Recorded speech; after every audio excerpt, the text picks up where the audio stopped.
Your kind attention, please.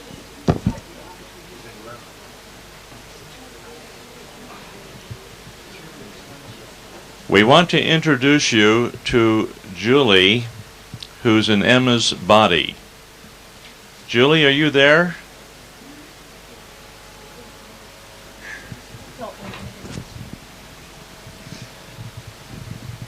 Julie, are you there? Of course you hate me, but it's okay. I hate you. You wanna say Okay. hi to everyone, Julie? No! Is this Julie? Yes. Okay, very Go good. away. Now, Julie, I hate you. Go. are you aware No. that you're trapped in Emma's Go body? away! I hate you. Okay. Now, we appreciate your opinion here, Julie, but are you aware that you are trapped in Emma's body? No. No. Well, I want to just explain this to you, because we love you. No, you don't. I hate you. Okay. I hate you. But what is going to have to happen here, Julie, is Emma no longer wants you here. Are you aware of this? No. Are you aware of this? No! Okay. Now, what is going to happen here, very definitely, is as your health of your body increases, of Emma's body increases, there is an energy field in your body that is now rejecting you, and we do know that you're having a struggle here because you don't know what's happening as you are being forced out of Emma's body, whether you like it or not. Fair enough? No! But what we're going to do, Emma, No, you're not. Julie, what we're going to do is to ask you very gently to leave Emma and to have an opportunity to move ahead and progress in life. You can't do this to Fair enough? me. You can't do this to me. I won't let you. Okay. Now, Emma, are you there? Emma. Emma, I command you in the name of Jesus Christ to come back to your body now and take control. Okay, Emma, sit up straight in the chair now. We're going to be taking control of your body. And Julie, bless your heart, we're going to have you leave Emma that you might progress and go on to a better life. No! Emma's here. No, she's not. Emma's here. Now, Julie is simply talking through. Just stay right there. Okay. Emma, it's time for you now to take control. Never give up and never give in to somebody else who is trying to take control of your body. Now, very simply, Julie, you have been commanded in the name of Jesus Christ to go directly to the light of God. And it's now time for you to come out of that body and to move on ahead in your progression. And there are those here who are ready to meet you and take care of you and move on ahead. Hello there, Emma. How are you? You ready? Okay. Now, there's a cold wind. Feel the coldness? Feel it? And here it comes. Julie's on her way. She has no choice. She's been commanded. Emma, sit up straight, dear. You're back with us, and you're fine. And Julie has no choice. She's been given a little time to pack her bags. She's dragging her feet a little reluctantly, and that's fine. Fair enough. Turn up the heat in here, eh? But just say goodbye to Julie and just send her on her way. There's a group there waiting to take her and send, to help her to progress. Emma, are you with us? Bye, Julie. Hey? What? Goodbye, Julie. That's right. Now, Emma, have you met Julie before this? No, this is something you haven't known about. And this is why it's been such a struggle here with the point holding that you've had, with all the pain and all the problems that Emma has been going through, because Julie has been fighting for survival as the hole in the auric field is gradually being closed up. And this is what's going to be happening to many of us. And we have these tremendous struggles and tremendous pains, and we don't know where they're coming from. And suddenly we have this energy being released from us. We're out of pain. The disease symptoms go. Changes immediately in the eyes. Julie is still going, but it's just a matter of time now. How's the pain in your gut? Don't have any. Pardon? Don't have any. You don't have any now. It's all gone? How's the heart palpitations? Still a little bit there. A little bit left. Now that's a weakness that you have in your body. That's genetic in nature, and that'll be all right too. Now have compassion with every human being that you meet. You do not know what duress they're under. You do not know what they have inherited from their ancestors, where they have these tremendous struggles with things that are absolutely horrendous to deal with. And the people themselves who have these problems, like Emma, are not aware of the struggles that they have to confront and deal with as the hole in the aura is being closed up through the proper application of body electronics. And when these entities go, they leave kicking and struggling, and it's absolutely a beautiful thing to have happen. Emma, back with the living. I want to check the heart. Last night, Emma and I had something to eat, and Emma was aware that she had an entity in her, because she was saying it's sort of on the left shoulder, around that area. But this is the first time the entity has come up and given a name. Because it came to the surface, and I said, oh, well, obviously, you know, who am I talking to? And she gave a name, and told me how much she hated me. But now I know Emma's back, right? Oh, yes, no question. Emma's here, and the coldness of Julie is gone. And thank God we have a knowledge as to what to do in these situations. And all you have to do is give one command. And you do that with the understanding that sometimes you have to give that entity, who is somebody that had tremendous stress, tremendous problems in the past, that are drawn for whatever reason into Emma's energy field. Maybe during a moment of unconsciousness, we don't know. But the heart rhythm is almost back to normal. And that's beautiful. And her heart was just palpitating all over the place, and it scares a person spitless because they don't know quite how to handle these things. So if you go to the medical people who do not understand these things, all they do is give you something to sedate you. It does not solve the problem. It suppresses the entity deeper into the physiology of the person. You follow me, my friends? Okay, it's very simple. You treat each soul with dignity and respect. You explain to them what's happening. The soul doesn't, the spirit doesn't know. But be kind at all times to the souls of men. There are intelligences that have been trapped for thousands of years, in different times, in tombs and in dead bodies and embalmed bodies and one thing or another. And they have been trapped for years. And one of the greatest services we can give humanity is to free those souls, that they can move on to their progression, just like we want to have the opportunity and the free agency to move on in our progression. Fair enough, my friends? Can I add a white note to this? You go ahead. I see sort of a lot of people were sort of in shock when this was happening, and a bit of sadness. Well, actually, it's a very joyous event for both Emma and Julie.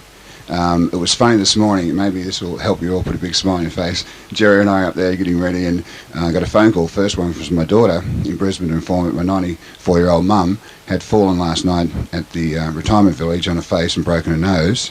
So, you know, I really appreciate if she could be in your prayers. She's in hospital today. But she bounces well. It's the first time she's broken her nose. Only her nose, not her arm, not her pelvis. She's a remarkable woman. And then next thing, Emma calls me and going through his heart, you know, palpitations, can't breathe, I've got to take my medication. I said, if you want, otherwise I'll come down. So I said to Jerry, hey mate, you know, come follow us down.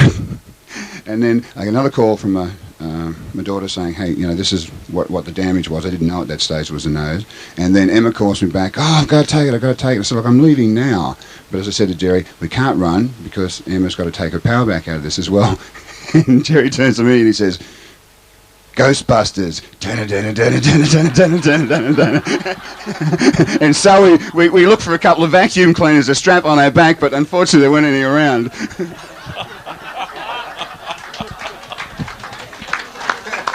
Beautiful.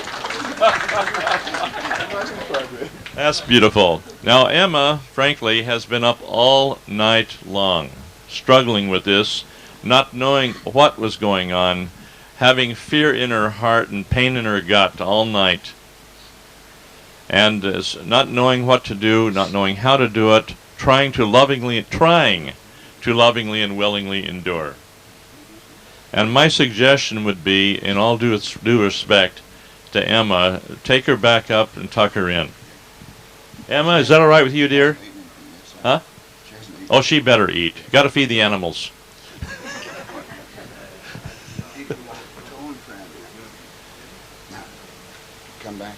The rubber legs will be fine now. Julie's been around for quite a while.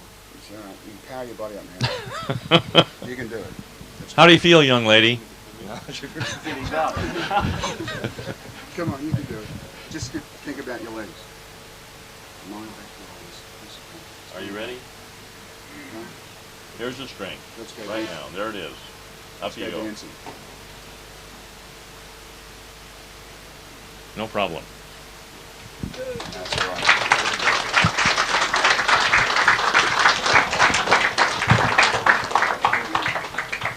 Now, for some of you who have never seen this before, it's a very scary, it's a very sobering, and it's a very powerful event. All right? Now, this I hope you understand that this is not something that we ever criticize. It's not something that we condemn. It's not something that we make judgments on. These people these Julies that happen to be here in Emma's body, is a trapped spirit, not knowing where to go or what to do. But by the law of attraction, in some way, was sucked in to Emma's body, and we do not know what brought that in. It doesn't matter what brought that in. What does matter is that Julie is now freed and Emma is freed, and the two can start going ahead with a tremendous determination to live a better life. Yes, you may, sir.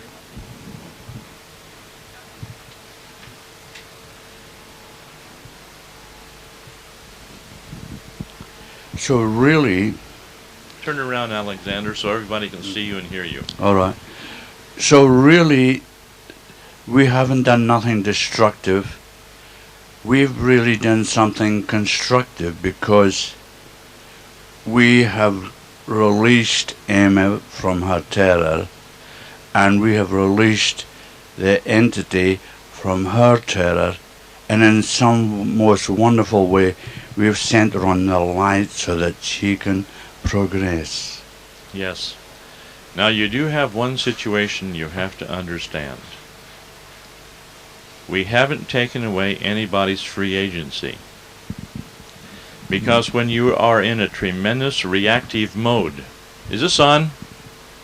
When you're in a tremendous reactive mode, you have no free agency. There's no free agency there. So you're not taking something away from a person. One of the greatest problems is that you're taking away their free agency. You're taking away their free agency. You have no right to interfere with these spirits. The truth of the matter is these spirits are in prison, and they are totally bound by their resistances, and they have no free agency. And you're doing nothing but unlocking them from their cage and putting them in the hands of those that have nothing but tremendous empathy, not sympathy, empathy, tremendous compassion, to help them along the pathway of life to the degree that they can handle it. I'm very happy for these learning experiences that we have. totally disrupts my lesson plan for this morning. But these are things evidently we need to know, or else they wouldn't be here for our experience. Are there any questions? Yes. Come on up here.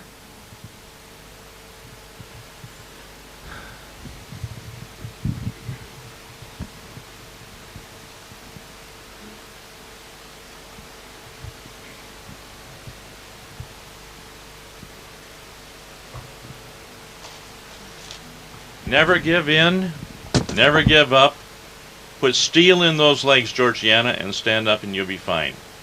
Put steel in the legs.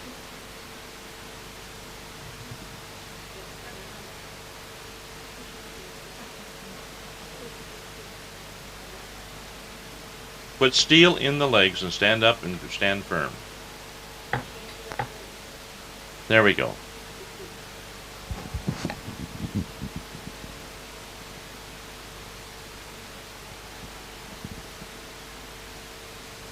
Frank and John, would the two of you come up here, and just in case we send out the troops. Emma! Now remember, this is Emma's mother. Emma! I think we're going to need the mic. Emma! Anita, would you handle this matter, please?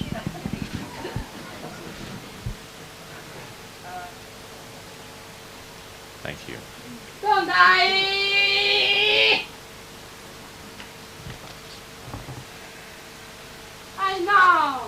I have been to you. I love this one. I love this one. You know? You are. Okay, Gabriella. You are. Gabriella, who's speaking now? You are.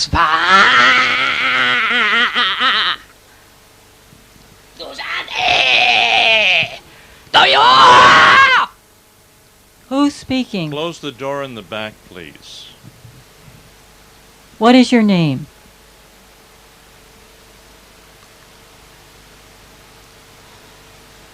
What is your name?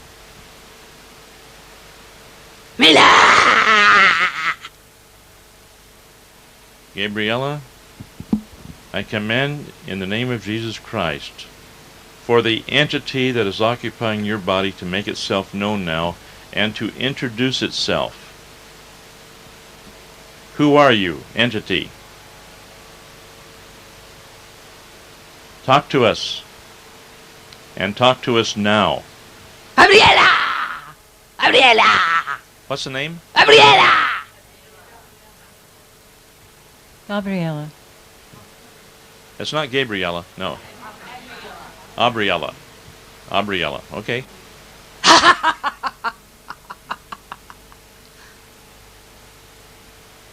Are you in Gabriella's body?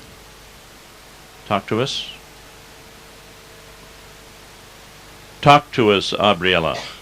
Yeah! Okay.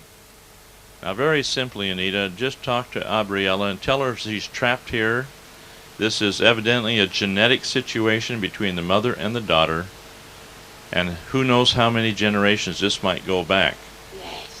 Now the thing is, now talk to Abriella. And Leave wait alone a my minute. daughter. Okay, Gabriella, do you understand that you are trapped within Gabriella's body? Leave alone. Leave alone my daughter. Peace off. Peace off. Okay. Go away. Go away. Okay. Tell her very simply that we're going to be sending her to the light of God, and friends of hers and relatives of hers from the past will be there to meet her, greet her, and help her to progress. But she's no longer invited into Gabriella's body. Okay, Gabriella, we are now going to send you to a place, okay, where your relatives will greet you, okay? Okay, do you understand you're trapped in another person's body? Okay. My husband. Tony! Stay here! Why you no coming, girl quest? Tony! Tony! Come here. You're my husband. My husband. Here. Here. You're very good man. I love you. I love you. Give command. Okay. Love you. In the name of Jesus Christ, Saint Germain, and all the ascended masters, I command this entity, Abriella, to go directly to the light of God now. Feel the cold, my friends. God, help me. God, help me. God! Here, my God. And Here, that- here, my God. I love you, my God. I love you. I love you, my family. Anita, you know, this morning, I tell you, this morning. Gabriella is back.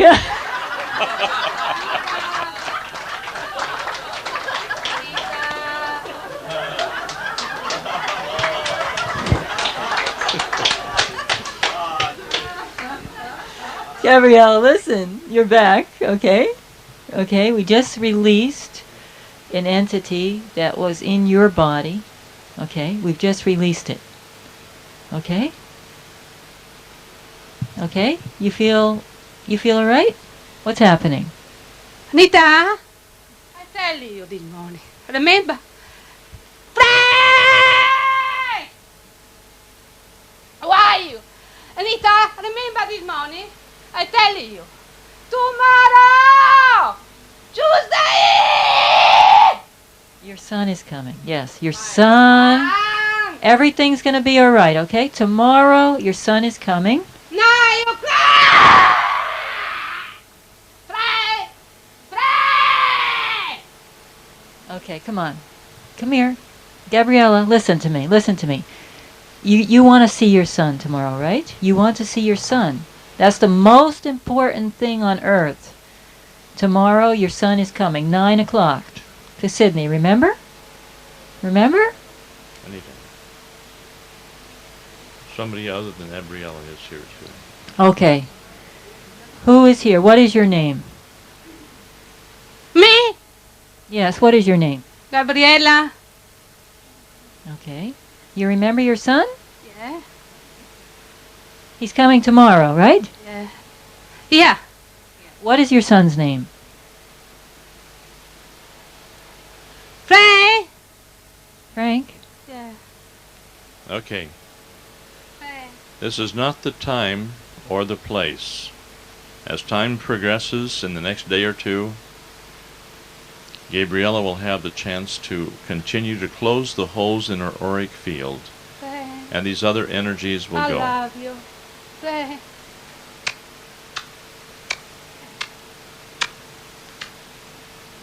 Gabriella, thank you very, very much, and we're going to ask you to return to your seat, and we love you, dear. Yeah. Your son will be here tomorrow, okay? Gabriella, come on. Okay? You're going to go back to your seat now.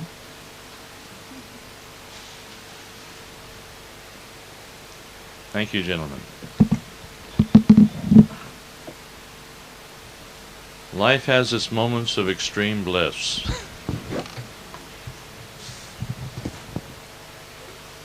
And you can't do everything all at one time. I want you to understand that. You're going to have a lot of patience, a lot of long suffering, and you wait patiently for the proper time and the proper place to help and be of service. Fair enough, folks? Thank you, Gabriella. Are you all right? Yes, you are. Okay.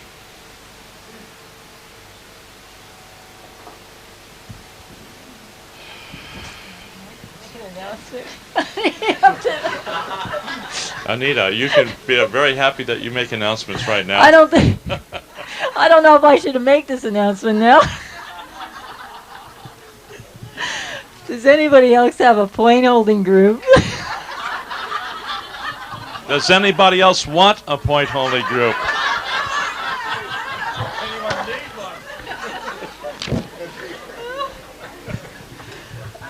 That wants to sign this list?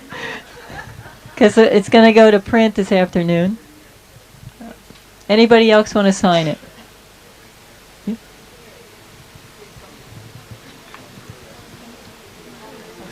Thank you. Yeah, yeah. Yeah, if you want to start a group, put your name and number down, and just put call first, and then people can call you, and then you can explain it. And okay. Okay, You two Judith. want the list back there? Okay. Excuse me. Okay, Judith wants to talk to you for a few minutes. The thing I hate more than anything is to feel confused. I'll do anything to avoid feeling confused. Stand up, please. I will. Okay, I'll stand up. I have a tendency to save my legs because I had an accident with one of my legs 26 years ago. A telegraph pole rolled on me. I was 8 months pregnant. It wasn't very pretty or very happy at the time.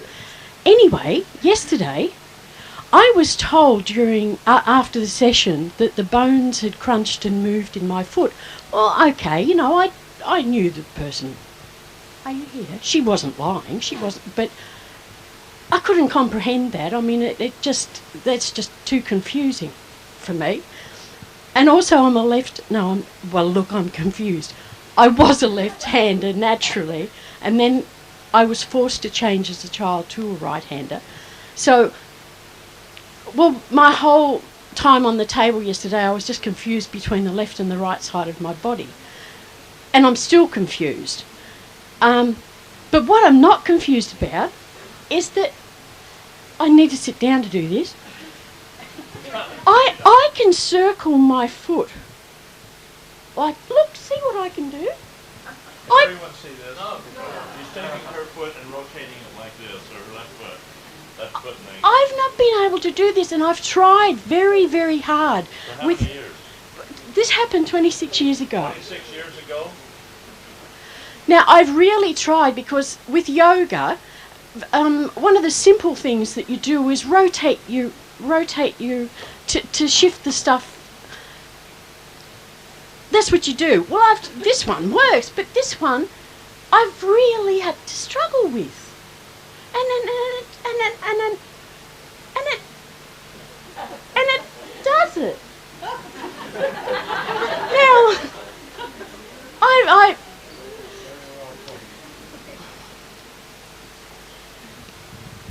Somebody must have been pulling her leg yesterday.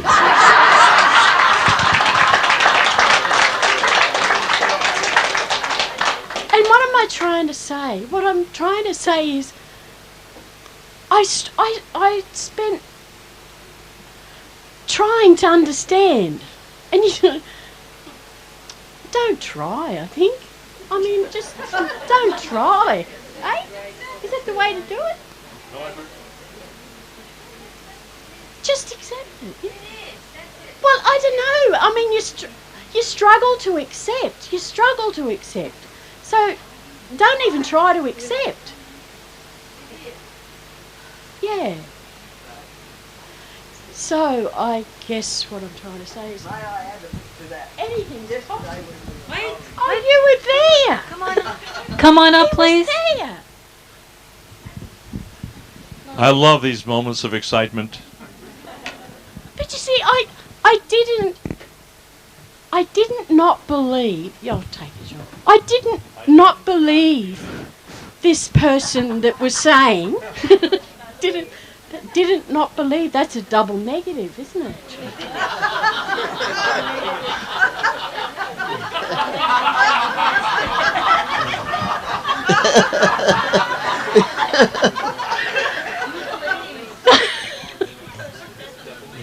Yesterday, while we were holding her, she said, "I've got a pain in my right foot."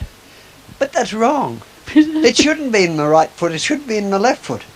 My left foot's my right foot. My right foot's my left foot. we were really, we were really confused. Totally. And there's nothing I hate more than being confused.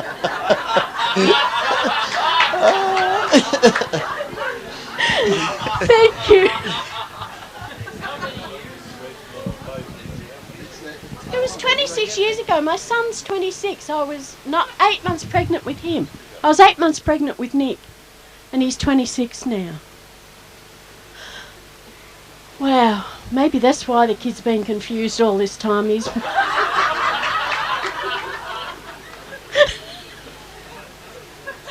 oh, look, just thanks everybody. Hey.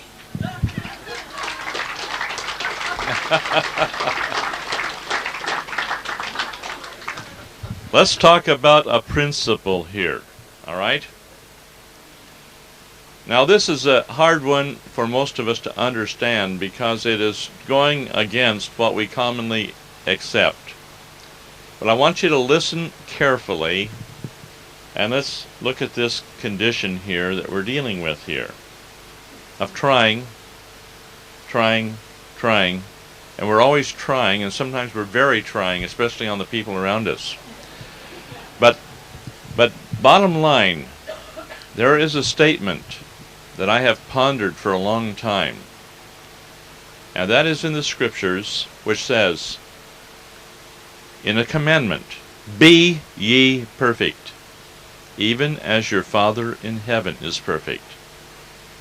I thought, what in the hell does that mean? Now that's how I thought. You don't have to think that way.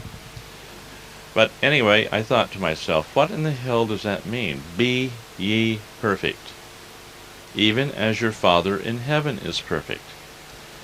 And after many, many years of being extremely confused over being a scientist, you know, and coming up through the ranks of mathematics and chemistry and physics and that sort of thing, and all of a sudden I began to realize that every way that I was thinking was, can I use the expression bass-ackwards? Okay. And this was something here that I really began to realize everything in my thinking was wrong. And everything that I was priding myself in my intellectual capacity was really in error. I mean, I just sat there and wondered and thought, oh my golly, sakes alive, everything I'm doing is incorrect, according to natural law. But the commandment is, be ye perfect. And I want to explain the simplicity of this, which I believe, Judith, you now understand by experience. And some of the rest of you have understood by experience. But you have to remember, the many years I have spent working on myself, I'm coming up to the point where many of you are already beginning. Okay? So it's a situation where I feel like I'm still down on the bottom of the ladder trying to crawl up. Fair enough? But I'm doing it a step at a time in my own slow pace. But the one thing that has helped me more than anything else is the understanding of this concept. Be ye perfect. If we are trying to be perfect, then we are accepting the fact that we're not perfect. And therefore we're creating in our mind imperfection. And we believe that we're imperfect, and by the fact we believe we are imperfect, we continue on the outer to create imperfection for ourselves, to complicate things even more so, to prove that we're not perfect so that we have to try harder to be perfect. And it's the biggest trap. It's the most tremendous trap. Because if we sit back and in our minds, which is the inner creative power, we see ourselves as perfect, then ponderously and imperceptibly at times, but ponderously, the physical universe, including our physical structures, will gradually move, crunch, mind you, will gradually move and move and move toward that perfection that we are being in our mind. Now you might say, well, that's totally unreal. That's unreal. We know we're not perfect. Look at yourself. We're not perfect. Okay, if we look to the outer, then of course we're not perfect. But the thing is, the inner is what we want to look at and hold ever present in our mind. And then we will move ponderously toward that perfection that we're creating in our mind. Even though in reality, out here, which is really an illusion, but in the so-called illusion, outer reality, the yin aspect of our mind, this is actually, we are creating, right here, how we believe. We change our belief systems and things change that quick, without effort. No effort involved, no trying involved. We are just being in our own mind one with God. And we are being perfect. And then we do what perfect people do. We think like perfect people think. We have what perfect people have. Rather than trying the other way we have it, we have to have this and have to have this before we can do this, before we can be this. And that's the world's way of doing it. You have to go through the ranks, you have to do this, you have to be this, you have to have this, and then finally we get our graduation papers and so on, and we get a piece of paper, and this tells us now that we can be a certain thing that we've been trying for years, trying, and then we're not happy yet because we're still trying to improve upon that which we know is imperfect. And that knowledge that something is imperfect, we continue to create the imperfection. Am I making my point clear here? So, believing is seeing. As we believe in our mind, we will see on the outer. But as we see, if we focus on the outer and say, okay, seeing is believing, this is the exact opposite as to how it really should be. Am I making myself clear? If I'm not clear, you question me until it is clear. Beingness comes first. And when we are being a certain way, then the entire universe starts shifting and moving. And I always like to think of it as all these little clouds around the horizon here that have been part of our imperfection starts moving into us to be resolved one at a time. That's where the list comes in. And we start taking care of this thing in the now, the Julie's in the now that we had earlier. All these little things are coming in. As a group consciousness, perhaps we're needing these experiences for our growth and development because we've all been praying for truth, enlightenment, and understanding. Fair enough? So we have the experiences necessary to give us that understanding. And sometimes, if you're like I am, you sit there with sweat dripping down your sleeves because I hope it's sweat again. But the thing is, you just drip for a while, wondering how are we going to cope with this, and you wait prayerfully, and you wait for that moment, and then you know exactly what to do. Now, let me explain something to you here. And this is body electronic. This is acceptable. How many of you are real good skeptics? No, Kyle, get out of here. You're all right. Would you come up here, sir? Pardon me?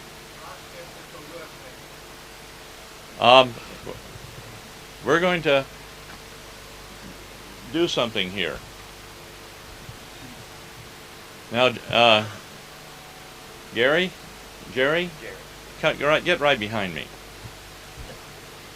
Now I'm going to do something to illustrate a point that all of you can do, but you don't know you can do yet. Okay, there's no secrets here. But Jerry, I want you first of all to take your hands and feel this right in here. You've got good hands and good sense of feeling. Now take your hands, and I want you to feel this right here. Okay, we're talking about cranial work. And do you feel this big round area right here, and there's a big ridge right in here? Okay, feel that ridge. Okay, and then you come on down, and all of this down here is flat. Fair enough? Now you got of course a jump off spot here, which everyone has. Okay, now I'm going to change my thinking. Because I'm holding on to a thought pattern in my mind, I know exactly what to do. And this is confusion here, Judith. This lesson's for you. Because oftentimes you are telling yourself, I don't know what to do. I don't know what to do. Which way's left and which way's right type of thing. I don't know what to do. And we all do that unknowingly, and we have to watch our thoughts. And we have to understand that thoughts are things, and how we think manifests out there. What I'm going to do is to show Jerry here that the skull structure of the back of my head is going to change. You won't see a thing in the front, but you're going to have to accept Jerry's word for it. And Jerry's a skeptic, an extreme skeptic, but I want him to feel with his fingers the changing of the skull structure of the back of my head in response to one word pattern shifting. From I know exactly what to do with my life, compared with I don't know what to do. Jerry, are you ready, sir? Yes. Now I want you to feel this part here. This is all I know what to do. See, this is the head structure that you'd have with I know exactly what to do. And there's nothing, there's just this all straight going down here, right? Just straight and just straight. Nothing here. No waves or ridges or anything, just straight. And you got a big bump right here. Okay, you got a big ridge right in through here. Yes. You feel that? Yes. And then you got a big round thing here. Yes. Now what's going to happen, this back part that's all rounded up is going to go completely flat. You'll feel it go flat, and this ridge here will disappear. The bumps down here at the bottom will come popping out, and you'll have a big wave in the bone structure, right in here. Fair enough? Now I want you to feel those with the fingers, and you're going to have rapid little fingers moving up and down through there to imperceptibly check the changes in the bone structure. And what I want Jerry is not happening yet, because I haven't changed my thinking. But I'm going to change this thinking here to a point I don't know what to do. And now I don't know what to do. I'm all confused, really. I don't know my left from my right, Judith. But I don't know what to do, and boy, oh boy, I'm getting sick in my stomach. I'm starting to feel kind of nauseous. Because I don't know what to do. I'm really confused. I'm really confused. You understand? I'm starting to hurt in here, in my chest, because I don't know what to do. It's very frustrating. I just don't know what to do, and I hurt. Okay, what's happening, Jerry?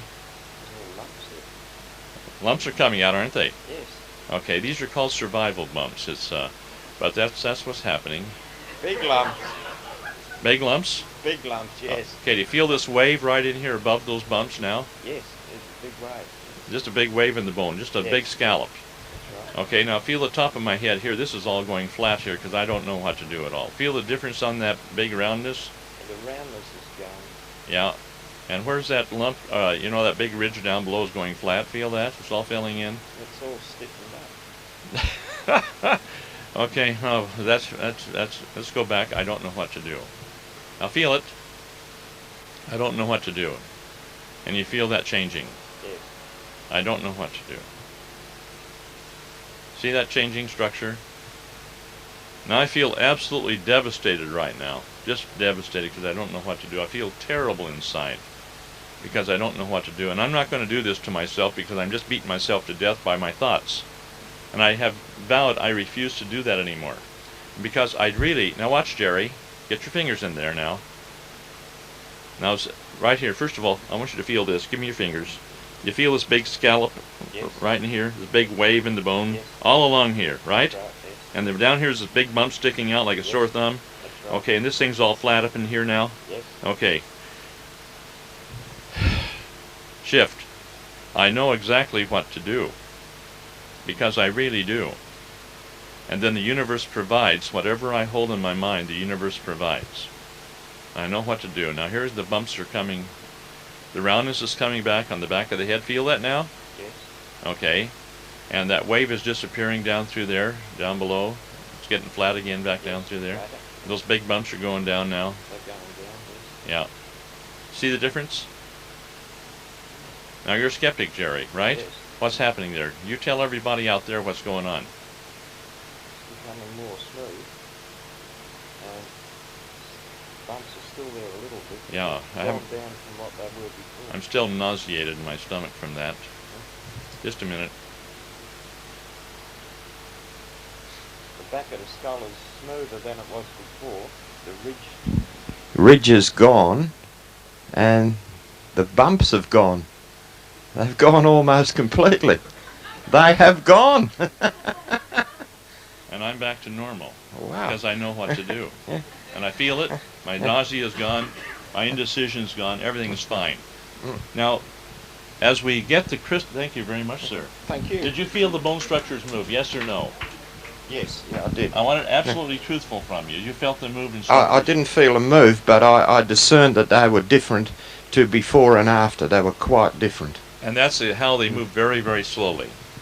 Fair enough? Thank you. Now,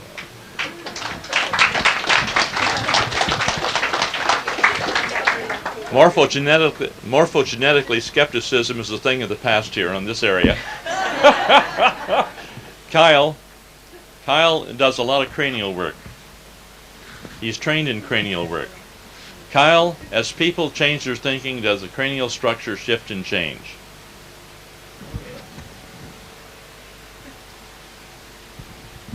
I held a mastoid back in here at the back of the skull once on a fellow.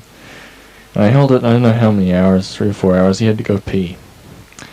And then I thought, well, look, that side's all sore, and I'll do the other side, because he didn't want that side done, and did the other side, and then had to go pee again. And that was all sore. And I had these 2 sides left that I hadn't finished. I wanted to eat lunch. And there he is on the table. I said, look, lie face down, we'll do 2 at once.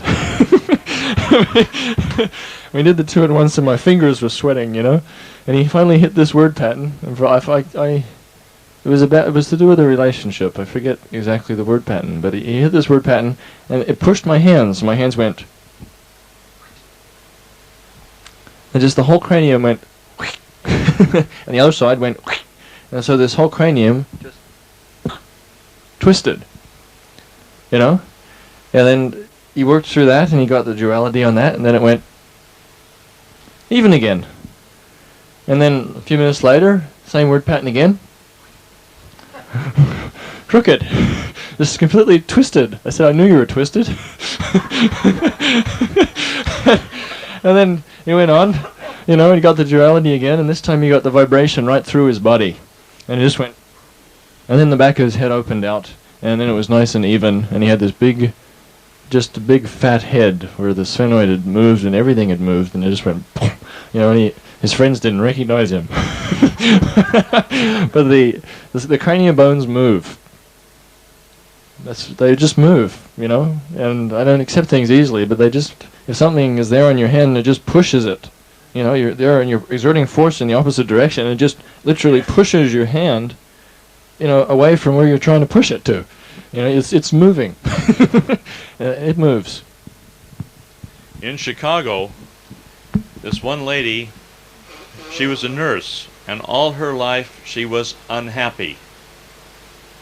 And the word pattern that she had, I'm unhappy. She had a wonderful husband, wonderful kids, but no matter what the circumstances were, she says, I have never been happy in my life. I don't know what happiness is because I'm always unhappy. And I can't do anything about it. Now, one of her sutures in the areas of, shall we say, happiness, unhappiness, it's a duality, one of those sutures in the skull was completely frozen and calcified. It's what they call in osteopathy a lesion. So we went to work on her cranial work after getting her spine straight, her tailbone was straight, her sacrum was straight. Now we can do the cranial. And all of a sudden, have you ever taken a watermelon and then it falls out of your hands and it goes thunk and splits open on the ground? This is exactly what her head seemed to sound like when the sutures moved. And when the sutures moved, it just went crunch. And I thought, oh my gosh, what happened here? She looked up at me and she says, I'm happy. I'm happy. And she's been happy ever since. But it was a calcified suture which had an effect on the word pattern and held, now listen carefully, it held that word pattern of unhappiness in a constant state of creation, and she was incapable of changing that reactive pattern of unhappiness. Now, all of us may have word patterns that we struggle with, we don't know how to handle.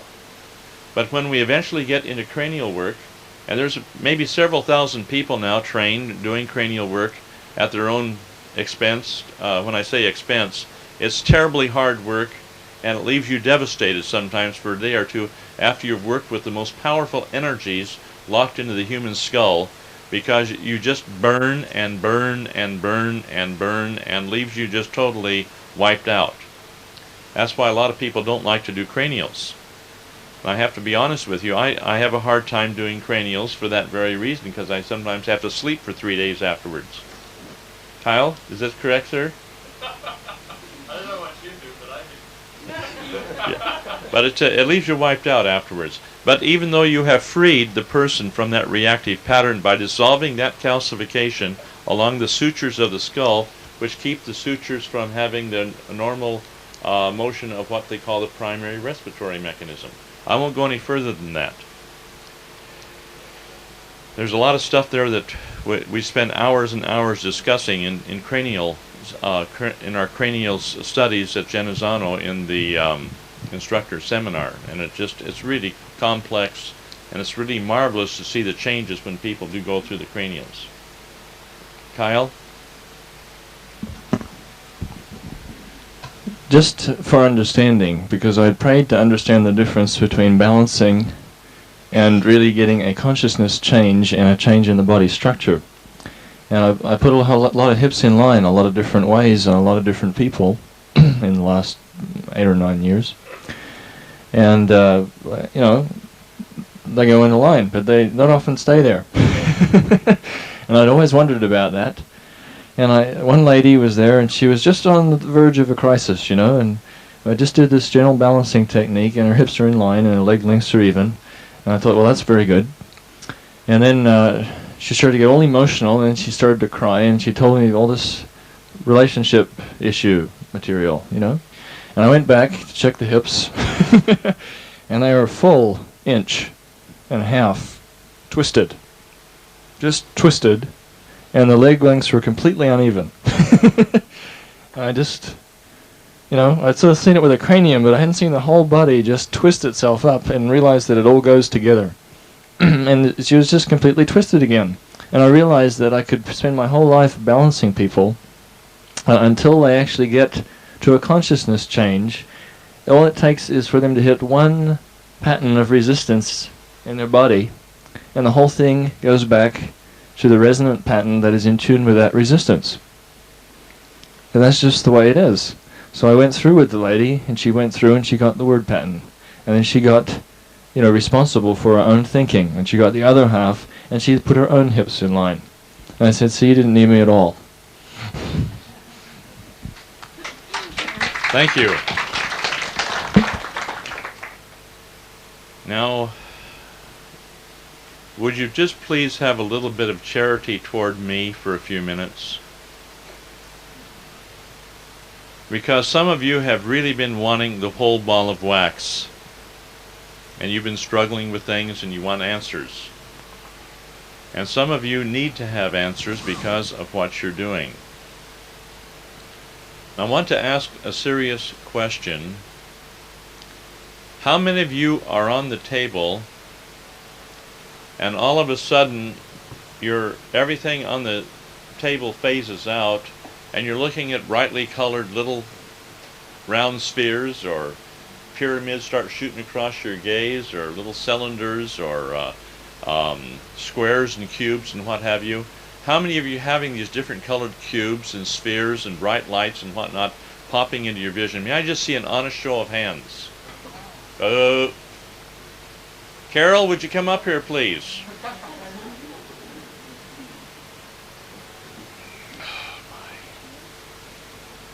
Just have patience with us. And I tell people to put stuff on the shelf if they don't understand it, and wait until it happens to you. It might take 5 to 10 years. It might take tomorrow. But we're running into a lot of interesting little things here, and I'm going to ask Carol. I'm not going to ask you to do a little dance up here and show your calf muscles. Thank you. Okay, I'm not going to have you do that. Right. She's already done that, been there, done that. But I'm going to tell a little story, and I'm going to use Carol as an example here, if I may. Carol, do I have your permission? Yes. Against your will? Okay. But the thing is Carol had a very interesting genetic condition at one time. She doesn't have it now. She overcame it.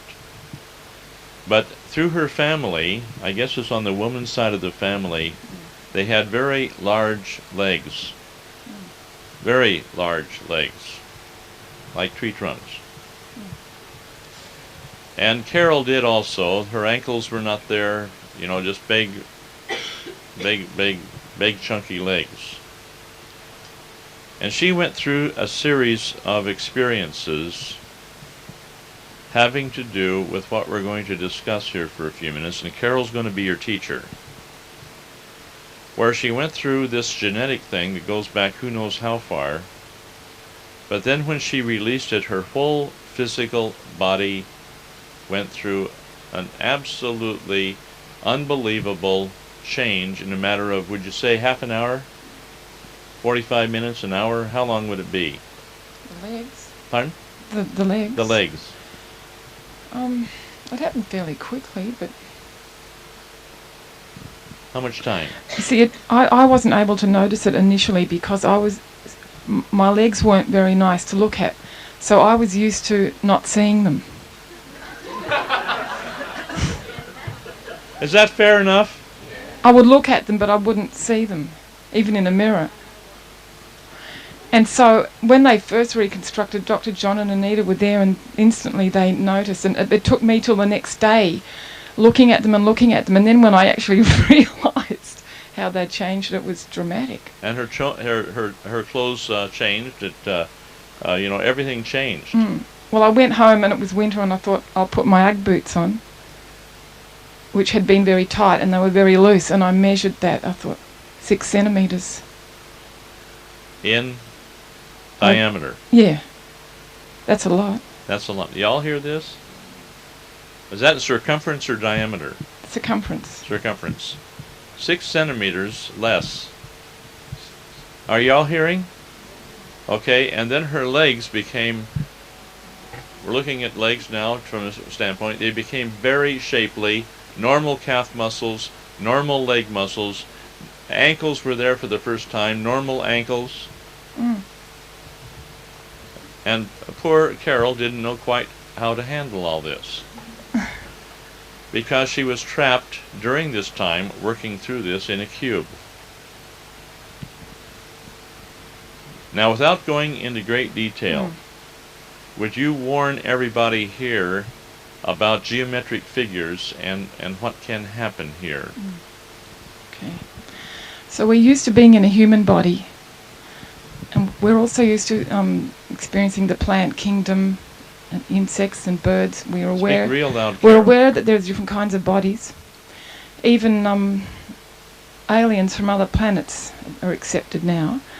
So we know that there's a large range of bodies that we can inhabit.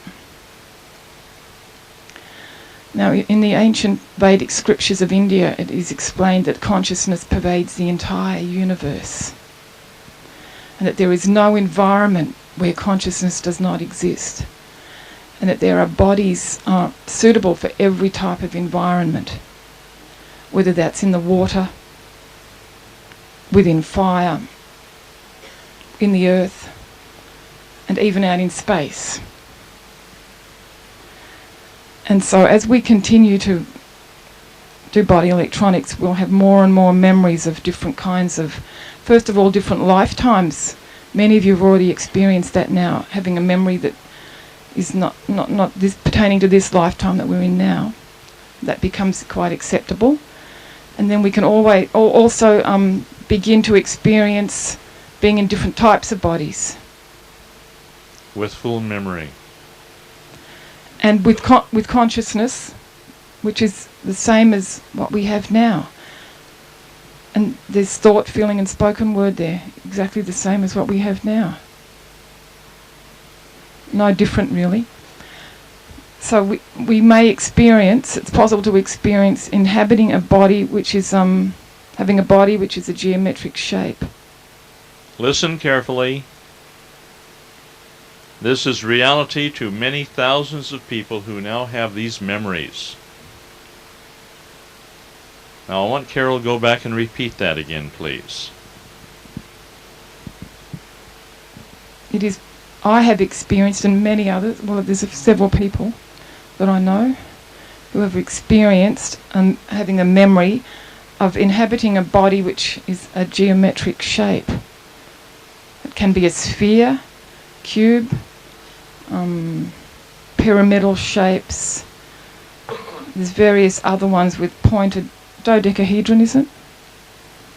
Long pointed cones coming off a sphere. And this is a reality. And when you experience this memory, it's no different to being in any other body. The resistances are still there. The feelings are there, the thoughts, the word patterns. The consciousness is there. And it even goes further than that. Just as we have family members in this lifetime, we have a mother and a father and relatives. So even in that realm of existence, there's mothers and fathers and relatives. There's dynamics going on. There's things happening. It's another realm of life. And just another state of existence. And the most amazing thing is the resistance patterns that we had in that existence we carried them with us, and we have them now that we're in this human body. Those reactive patterns are brought with us, because we bring all of our reactive patterns with us from lifetime to lifetime to lifetime, and they accumulate. That's termed our human creation. And now in body electronics we have the opportunity of transmuting that on the table.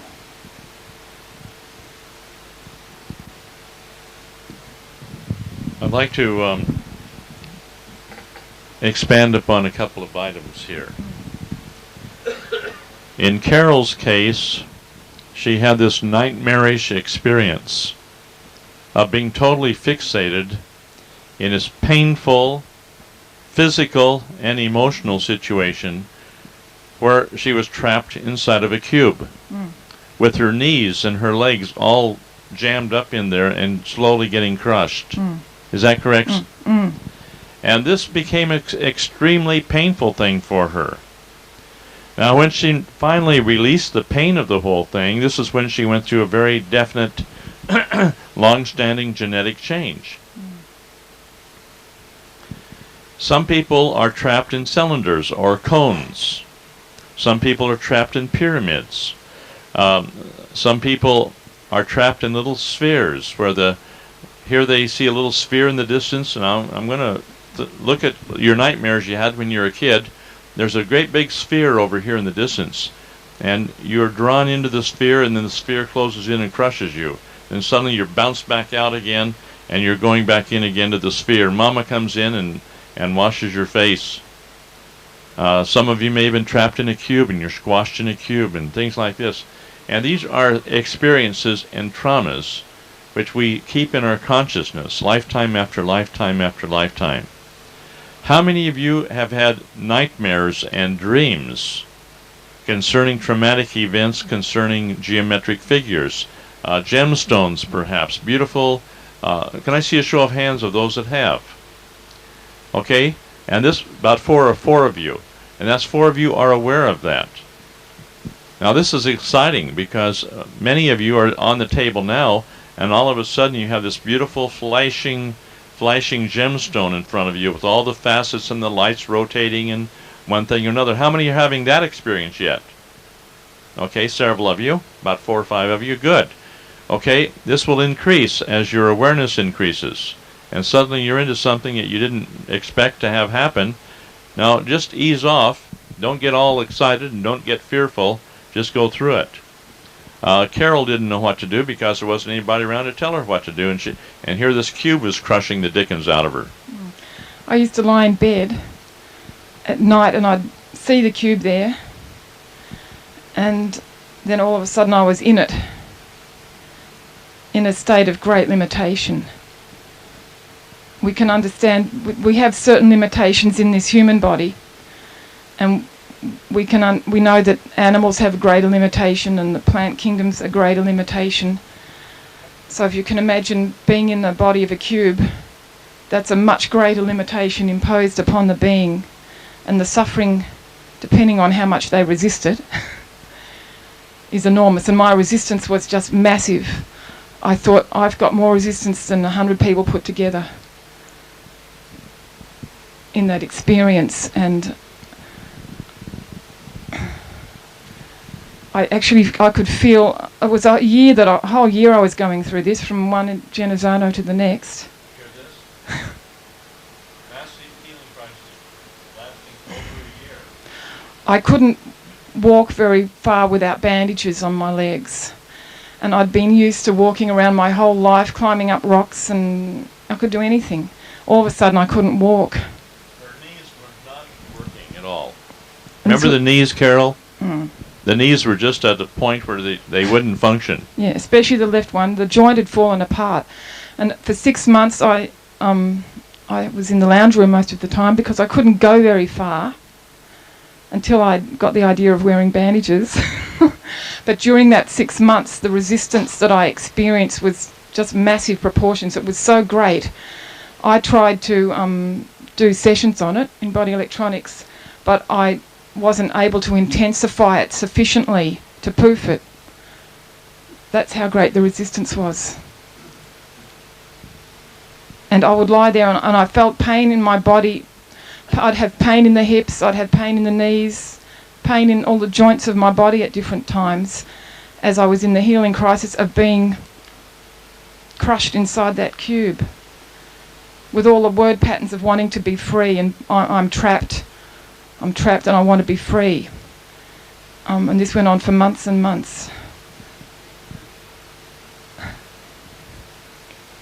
Can I just say something? And then we could have those two people up there come up if you want.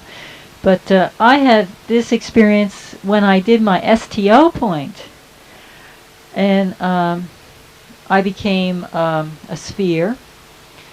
However, for some reason, I didn't have the resistance that Carol had. And I thought it was the most wonderful thing on earth. I was like zipping around in space doing twirls, and I just like became the form. Life hasn't changed much.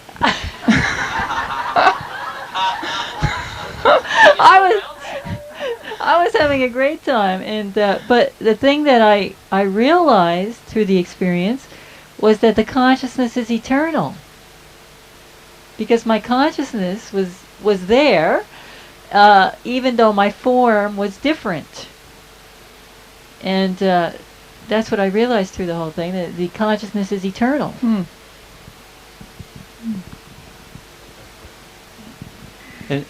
I'd like to put this for thought or discussion or something. I'm under the understanding that the dream world is connected to the astral world, which is controlled by astral laws, which, for a better description, might be fallen angels, and that they're put in these dreams here, that you're trapped in the box, in the square, or whatever. Could anybody put up anything about this? I will handle this. Carol, continue on. Is there anything more you want to say about this?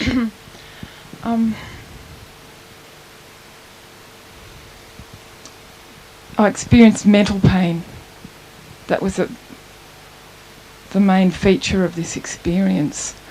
Was in some of the point holdings, there'd be no more pain left in the point.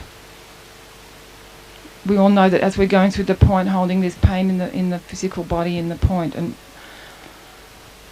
a lot of sessions got to the stage where there was absolutely no pain left in the point. They'd be pressing, there was nothing, but I was still going with a memory. And in the beginning I used to think they're not pressing hard enough. But then I learned that once the emotional body has been transmuted, we enter the mental body. And there's no more physical pain lifting the point. There's no more resistance to emotions. You understand this business we're talking about? There's no more pain in the physical body. And so the crystals on the physical body are not in existence as such. It's all emotional pain and mental pain. And those don't show up in body electronics. See, body electronics is no help to that. But what are you going to do and run across a person like Carol, where she runs around, for about a year and a half here having all this emotional pain where there's no physical counterpart? Fair enough? You got to understand this. Body electronics is limited in the parameters within which it operates. It's not a cure-all type of thing. But it is the beginning so that you get access to the emotional body and get access to the mental body. And then other laws take over at that point. Continue, Carol. So as we transmute first of all we have to hold the body still. To master the physical body, we're holding the body still on the table. That enables us to enter the emotional body. And as we have when we transmute that, there's no more resistance left to the anger and the fear and the grief. And after that's all been transmuted, we're then able to enter the mental body, where there is mental pain. And that was the main feature of this experience, the intense mental pain that I experienced in that condition of extreme limitation.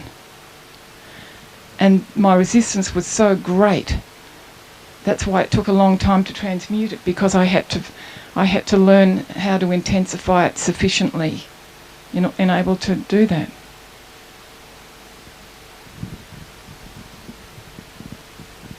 And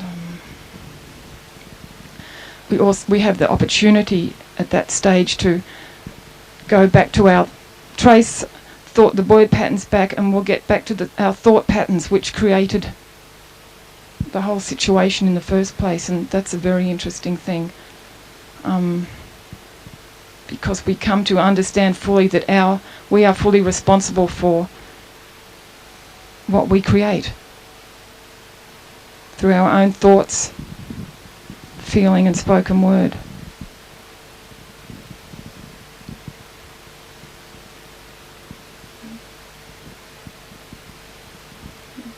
Okay, come on up here, Doris. Come up here, Doris.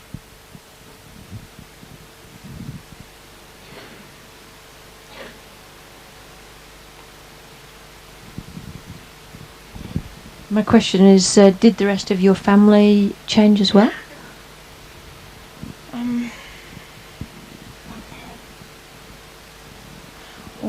My family has changed overall with my work in body electronics in a lot of ways.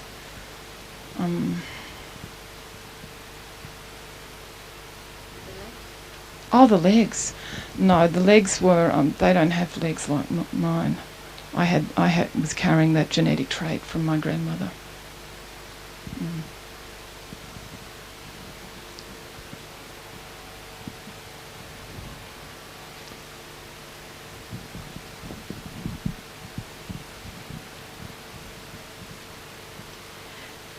When I was about 4 or 5, for about maybe a whole year, I had a constant recurring dream that I was trapped in a square tower. And as soon as this dream started, I knew what was going to happen. Oh, here it comes again. And I was powerless to change anything. It was the same every time. And a white dove sort of got me out of the tower. And the next thing, I was in a tunnel. And the tunnel forked. And I had to make a choice which way I went. And I always went the left side of the tunnel, because I thought on the right side the wolves were waiting for me. And this happened I don't know how many times. And then one night I thought, no, I'm going to face these wolves. I would have been about 5 at the time. And I went on the right-hand side. And there were no wolves. I came through the tunnel very quickly, and there was this beautiful river in front of me with the sun shining straight at me. I woke up and I never ever had to face that again. So it was a definite consciousness change that freed me from the tower. Thank you. Carol, anything else you'd like to add that you can think of by way of instruction? Well, an interesting thing was, in that cube lifetime, I had a mother and a father, and I had a brother and various other relatives. And I saw that I had a resistance to my father in that lifetime, because he wouldn't talk to me in the cube lifetime. And I was very upset about that. I couldn't understand why he wouldn't talk with me. I wanted to communicate with him. And that had carried through all the way down through the ages to this lifetime now, where a similar situation occurred with my father in this lifetime, because he was so busy working. It wasn't that he didn't love me, but he was very busy working, and there wasn't much time to communicate and sit and talk. And it was the same reactive pattern. I brought it all away with me.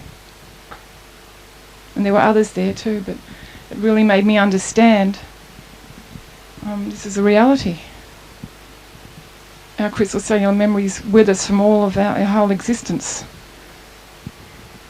How many of you are going to the Sydney seminar with Doug Morrison?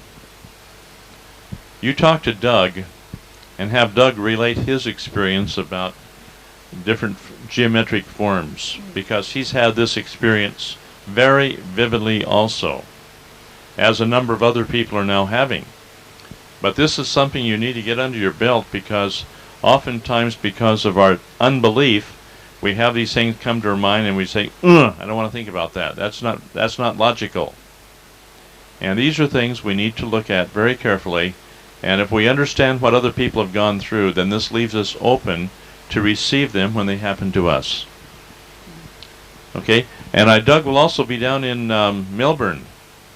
And so for those of you going to the Melbourne seminar, this might be very good, because Doug has some excellent experiences which will be of great benefit to all of you. Yes, Doris. Carol, thank you very, very much. Thank you. Carol has a point holding group in her area, about 2 hours away from here, I think. Carol, where are you located? Where? Okay. And so there's this another lady who's doing a lot of instruction, a lot of teaching, and in her area. So Carol, thank you very much. I've never spoken about this to anybody, but this morning I told Val something which ties in with this. And at the time it happened, I was a scientist, very logical. I wasn't into anything to do with healing. I had cancer. I had an ovary on my cyst that was strangling my bowel, and I didn't know that. I was just in pain when I woke up every morning and crawled around for about 4 years. This went on. During that period, in the middle of the night, I woke up and the walls of my rooms and the ceiling of my room came into me and started to crush me. And this went on and on and on. I thought I was going mad.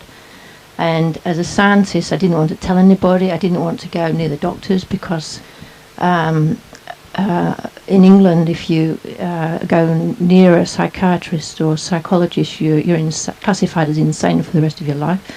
So and the other thing that happened, in the box, there were beings throwing things at me.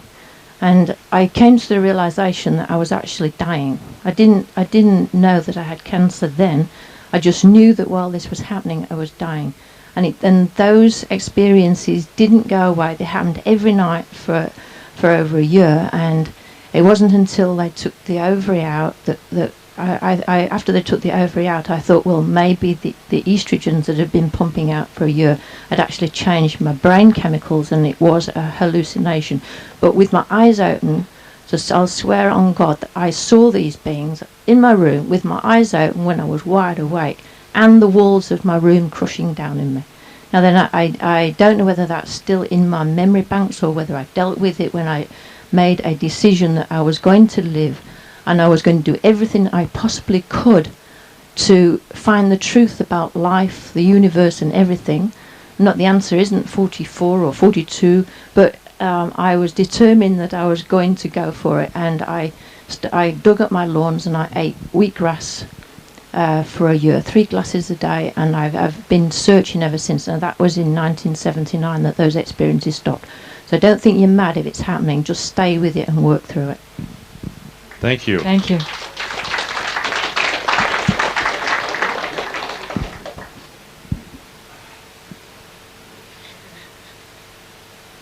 This is slightly off the track, but going back, I think we've triggered off some metaphysical activity.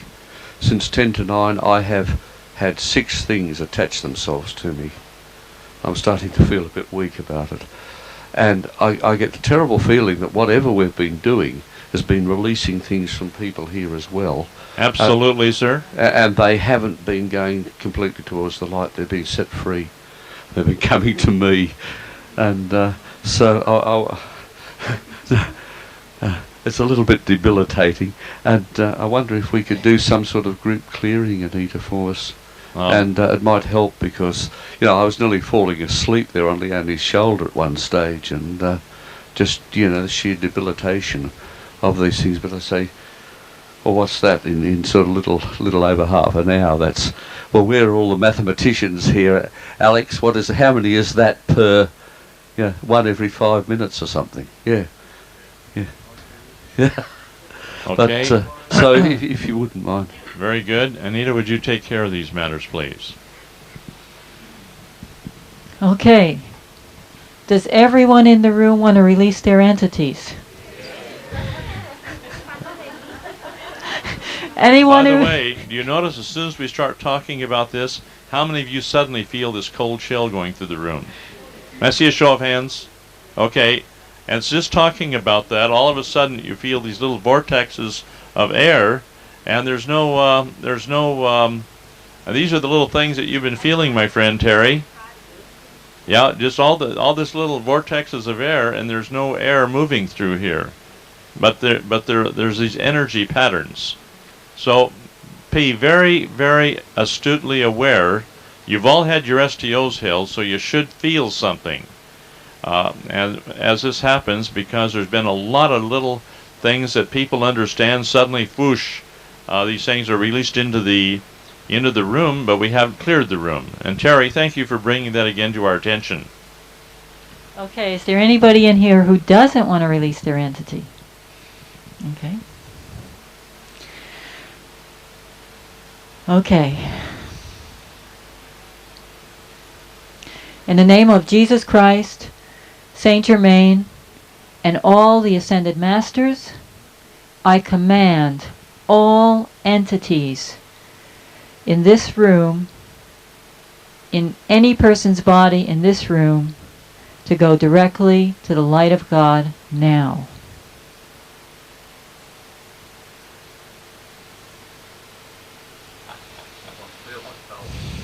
How many feel the cold? May I see a show of hands? Here.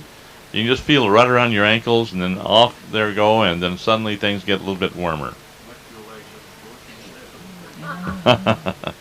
That's wonderful. We ought to do this also, Anita, if you take care of this when we get up to the coral room a little later on, because we've had so much beautiful stuff going on up there, and so many holes in the aura have been closed up, and somebody's very confused in there right now, and they don't know where to go or what to do. They haven't learned to think yet. Okay? Yes, Anna.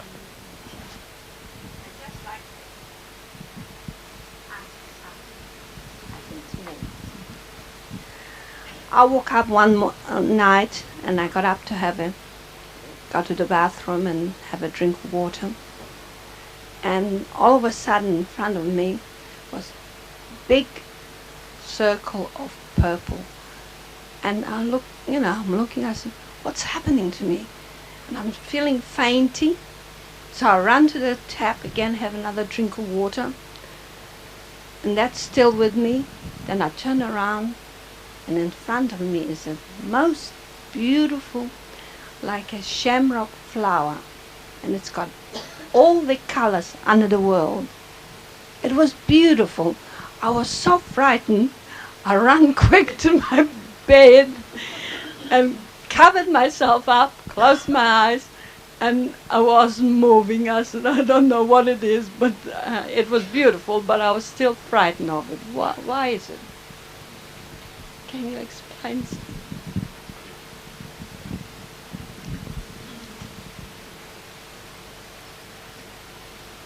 Sometimes I think the beautiful things in life are just as frightening as the horrible things of life. And I know when people have the white light experience, sometimes the light is so powerful they can barely look at it because it's just so intense and it's just so beautiful. It's so beautiful that you can't contain the energy. And I know the Ascended Masters sometimes speak about the fact that they can't sometimes come within your presence because the actual radiation from them would cause your body to go into such pain, into such burning all at once, to deal with that high vibration of radiation. So this is where these higher frequencies are sometimes just as hard to handle as the lower ones. Yes. Okay. Can I just talk about, we're talking about Violet St. Germain and the books, the correct books to get?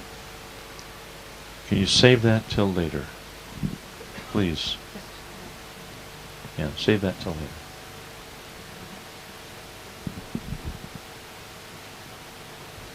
What would flashing coloured lights mean? Are they in the peripheral vision? Like over here? I'll explain that. Okay.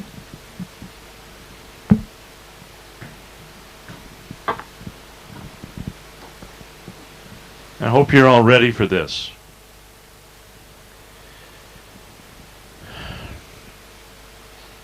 During the time back in the early 1980s,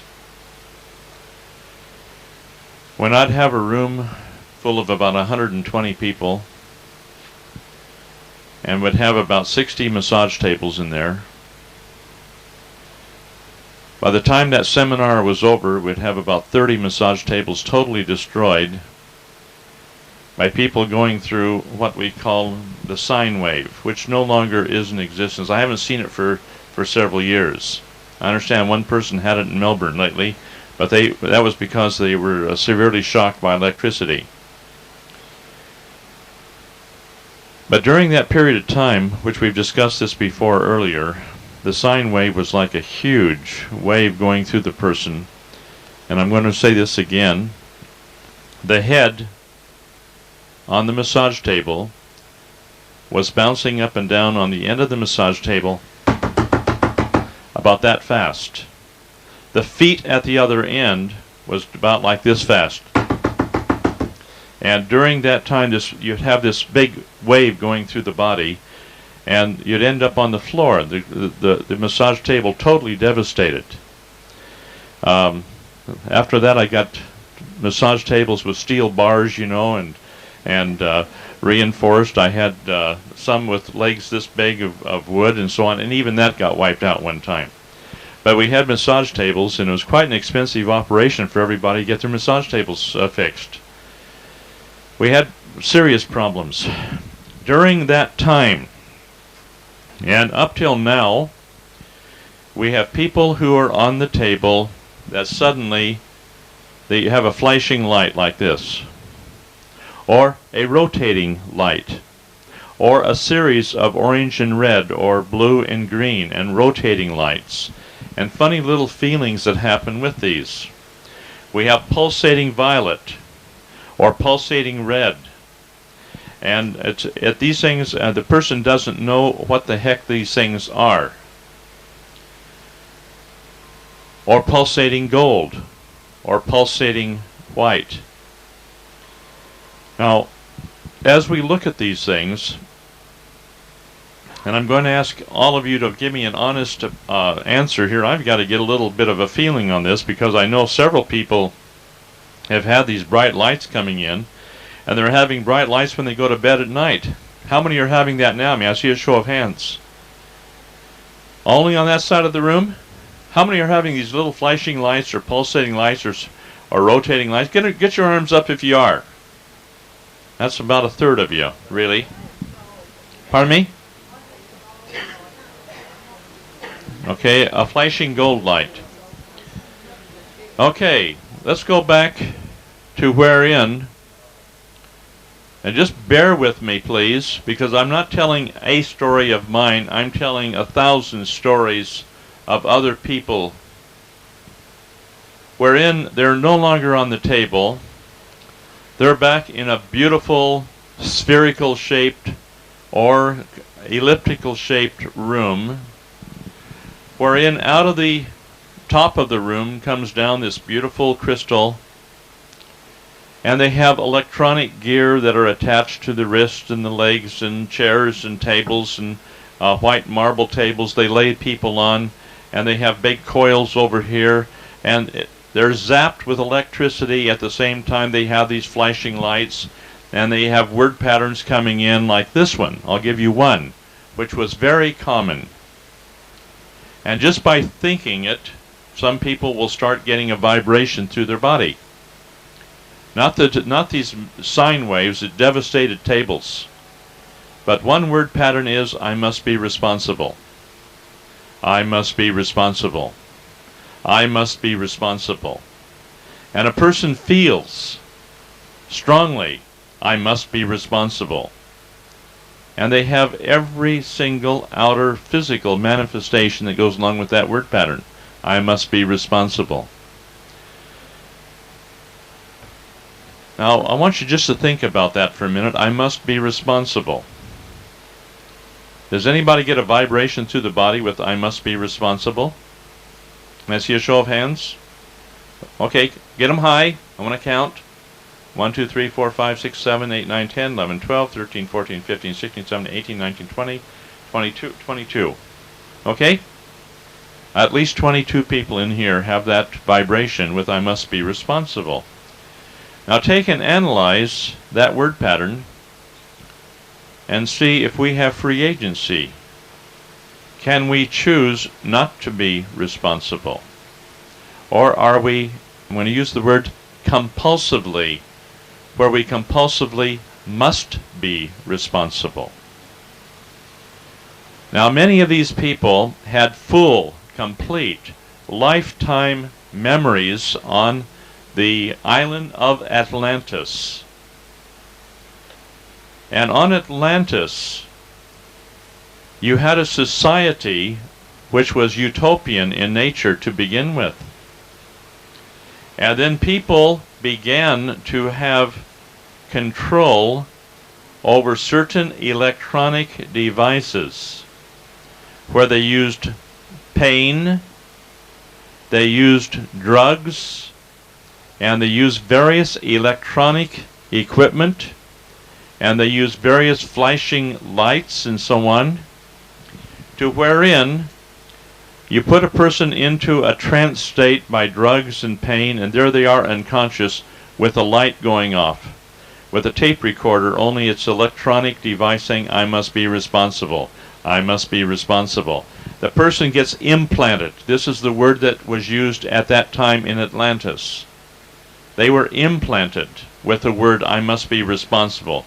When they went through this programming, or what was used as the word deprogramming, they came out and they were responsible, and they were given jobs of responsibility. Soldiers were programmed. I must fight. I must fight. I must fight. And you have people today that feel, I'm a warrior. I must fight. And you just have them sit still, and you have them think the word pattern, I must fight, I'm a warrior, I must fight, and they start vibrating all over through their body. That is a sure sign that there's an implant there that hasn't been dealt with yet, and the person is operating on a compulsion over which they have no freedom of choice whatsoever. You go a little further, and you have people who are, I must serve. Terry, are you all right, sir? Terry? You're vibrating. You're all right. Good, good, good. Go for it. Okay. And the word pattern then was I must serve, and they would have a certain violet light. Now listen carefully to me, please. For every truth, you have a counterfeit for truth. Throughout so you have duality throughout the physical universe as we know it. For every single truth there is a counterfeit for that truth. And that counterfeit almost is totally, we're incapable of discerning between the two, because the two appear to be the same, except for one thing. As you're on the pathway for truth, the counterfeit will always be there first. And if you get trapped by it, it's going to slow you down a bit. But that's part of the game, because everything heals in reverse order. So the counterfeit comes, and if we work through that particular test, then we come to the truth, and we can embrace the duality of the counterfeit and the truth. Now this is the game we play, but sometimes we end up down a blind alley for a while because we get trapped with the counterfeit, because it has something in that counterfeit which promises certain things that we already have within us, but we don't know it yet. Fair enough? All right. So you have this blue-violet light going blink. I must serve. Blink. I must serve. Blink. I must serve. Blink. I must serve. And all of a sudden the person, through the pain, through the electronic equipment, through the light and whatnot, are fully implanted with I must serve.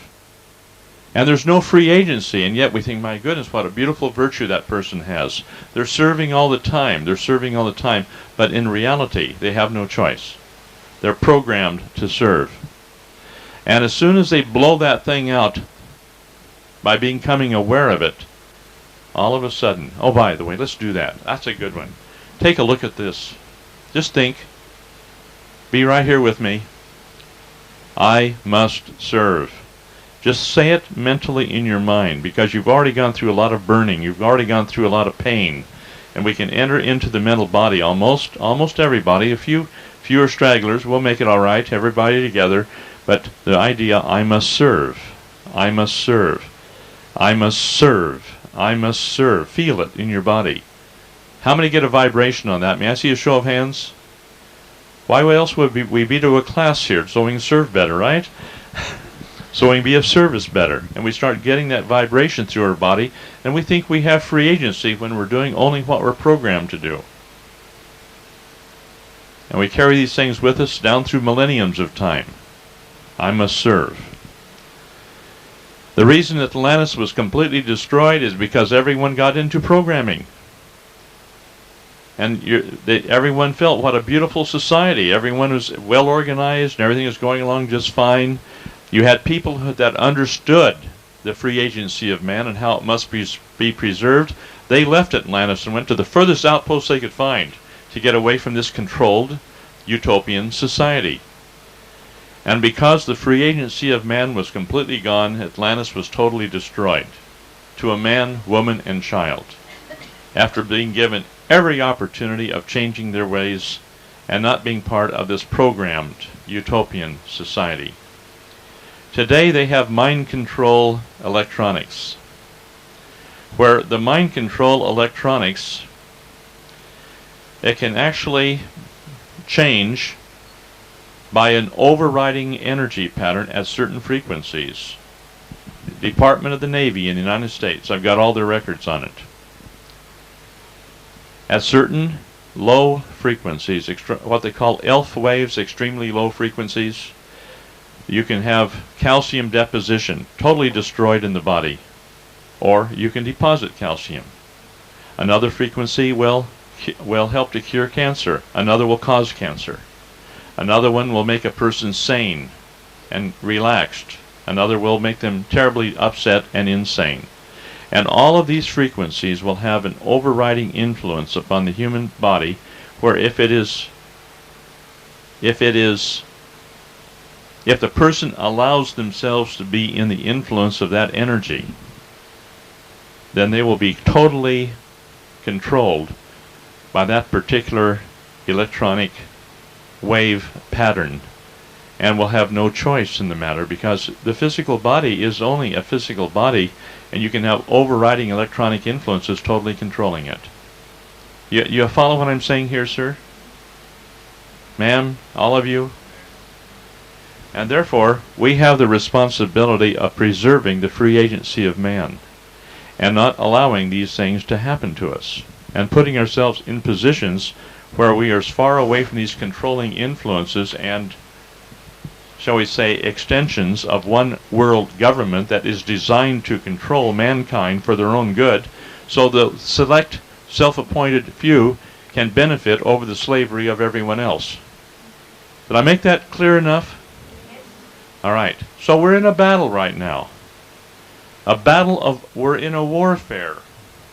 We're in a warfare for the very survival of the human mind. But we have to understand how it works. We have to understand what to do to overcome it. And the only way you can overcome this is with unconditional love and unconditional forgiveness. But we have to understand ourselves first and master ourselves. And this is the greatest mystery we have yet to learn, as to how to control the human mind and bring that totally into subjection, willingly and lovingly, to the laws of the universe, universal laws. Call it that. Now, Anita's going to talk to you about the violet flame in a few minutes. But what if you have been implanted with a violet light? I must serve, I must serve, I must serve. And you sit there and you got boom, boom, boom, I must serve. You have a whole city with a big pyramid in the center of the city, and on the top of that city is a golden light. And the golden light is, I am love, I am love, I am love, going out over the whole city. I am love, I am love, I am love, I am love. And the whole city is a beautiful place. I am love. And everyone's going around, I am love, I am love, you know. They're totally controlled by this influence of I am love, and they have no choice in the matter. Their free agency they're deprived of their free agency, and they can't hate a wart on their finger if they wanted to, because they're totally overwhelmed by this overwhelming influence of I am love. And you have a lot of utopian people thinking, well, let's control people by having these overriding influences, and then everyone's happy and well, and everything's running smoothly. Yes, at the expense of the free agency of man. We are here to voluntarily choose to overcome things, and not to be subjected to electronic devices which run us around like we are a little robot, where we are totally dictated and controlled by external influences and machinery. Frequencies, wavelength, whatnot. Terry.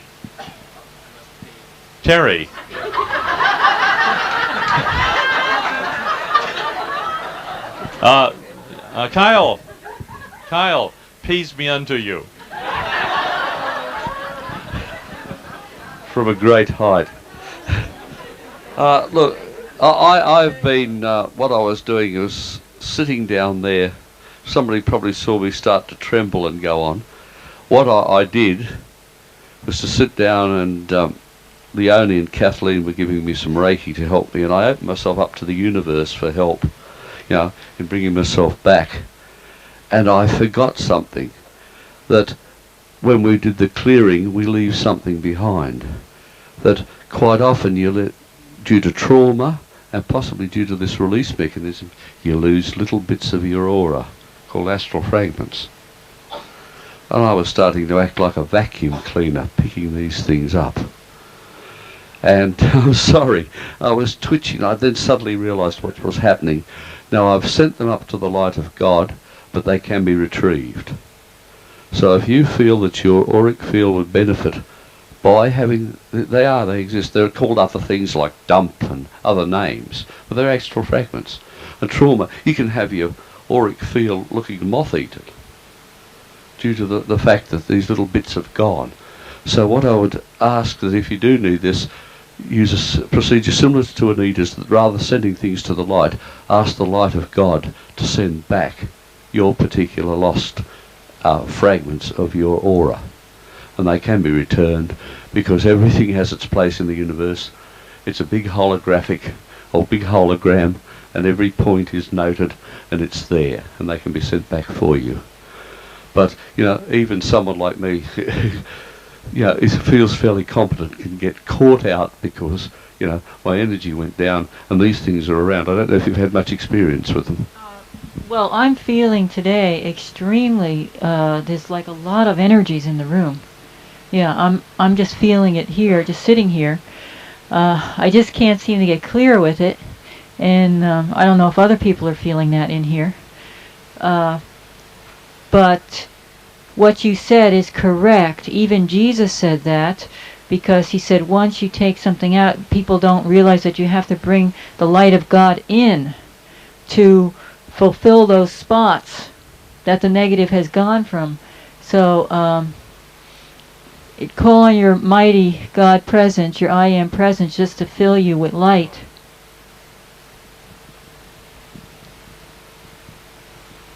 Continue, Anita. You might need to just call on your call on God, however you want to say it, or your mighty I am presence or God presence to fill you with light at this time, to replace all those torn areas, like Terry has said, that has happened through the release of the entity. Some of these entities might have been with you for many, many years, and all of a sudden we've just gone like this. So your body might like be restabilizing with this new feeling, and maybe that's what I'm feeling, is the new energies in the room. But it does feel strange in the room today. Yeah. Yes. Is this on the same subject? Yeah. Joy? Joy first here, Anita. Thank you. Anita has just answered what I was going to say before, was that I feel, and the work we do too, when there is negativity released, we always asked for God to fill the void with love, light and healing energies. And the other thing I wanted to ask was, why assume that the entities are in this room or the other room?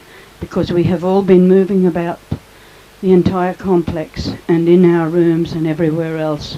Can we not encompass and include all lost souls in this next clearing, please? Well, I gave a command in the elevator this morning, because I walked in the elevator, I felt like there was other people in there with me. And there was nobody there to be seen. But I'm sure, yes, they're all throughout the building. I mean, some of them probably have escaped into different rooms even. I hope there aren't too many drinkers from the tourists in here, because their rooms are probably full. Yes, I had one in my room the night before last. It was quite a creepy feeling, because a jolly thing followed me from the bedroom into the bathroom, and from the bathroom down the passageway and back into the bedroom. And it was quite a creepy feeling. I didn't like being followed at all. But that wasn't what I got up to speak about. What I got up to speak about, ladies and gentlemen, it was ELF. I received some brochures from Body Electronics about ELF, and I thought, well, I don't know whether I fully believe this, but I've got a computer there and I'll have a look on ELF. And I put it into the computer and had a look on the internet, and up came all this information. It was really incredible. It for anyone, are there many people here who are connected to the internet? Then I'd suggest you just simply put in ELF with a dot after each and just have a look. You'll be totally amazed.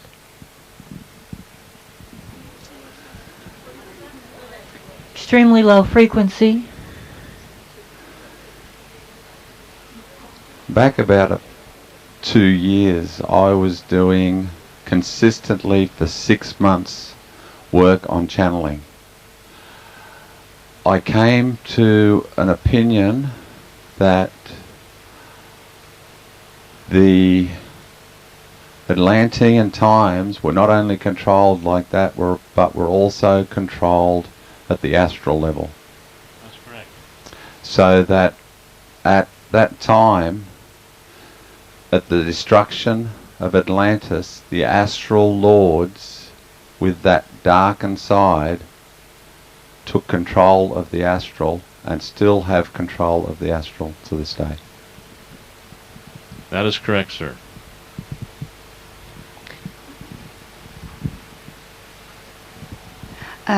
Listening to John talk about being implanting and the process that takes place when implanting is done, perhaps it answered my question, perhaps it may have answered some of your questions, why I'm absolutely terrified when I see flashing lights behind me like the police. As soon as I hear that flashing light or hear the siren and the flashing lights, I'm virtually paralyzed, terrified. I feel, what have I done wrong? And yet I know I haven't done anything wrong. How many in this room feel a sense of fear when they see flashing lights, police flashing lights? Would that be correct, John? I think that is an old thing which is used, especially the colors that are used. And it just it's a control mechanism which is used to put fear into people so they can be controlled by the powers that be. Thank you very much. Now,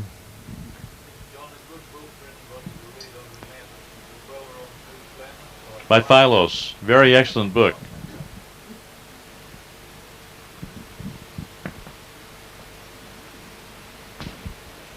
I'm not sure if I drifted off and missed something here, but how do we get rid of these programs? Because every time I think I must serve now, I start vibrating terribly. How do I get rid of this? It's just working on the tables. Is that what you said? You become aware of it first, and you just hold that there until the vibration stops, and you encompass the reality. And I think every good school teacher should have that. You understand now, and just enjoy it. And frankly, and after you gain your free agency back, you might choose to be a good school teacher. But it's not done under compulsion. It's done by choice. Fair enough? Okay. Now I think we've covered some basics on this, and it's a real heavy-duty subject that we're discussing. But kind of don't go out and try to teach this to people. This is for you. And this is for the fact that you are soaking up as much as you can, and that you have prayed for information and want more and more and more, so that when you go home, you'll have something that you can rely on, which will give you your foundation to which you can be of service to people. But for the people coming in at the gate, so to speak, you talk to them about something very simple, like body electronics and pressure points and how you can dissolve a crystal, and talk to them about something like beans and lentils and fresh and raw sprouted grains and what have you, and bring them up to the point where they come to this realization on their own, which many of you are coming to this realization on your own on the table. And this requires then explanation for it. Okay? Many of you are not here just for yourself, but you're here for your families and your friends and the people that help you come here. And it's a responsibility that you have to understand these things. Palasi, you have a message for everybody? Come up here. I hesitate to do that, but the thing is that you have something you want to share with everybody, and I want you to come up here now and share that which you have been given.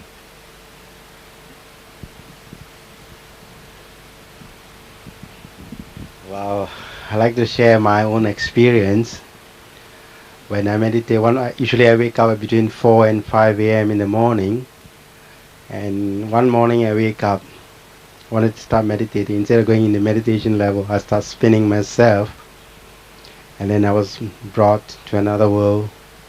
And the master appeared to me and explained to me and teach me something that which I'm using today to help all humanity.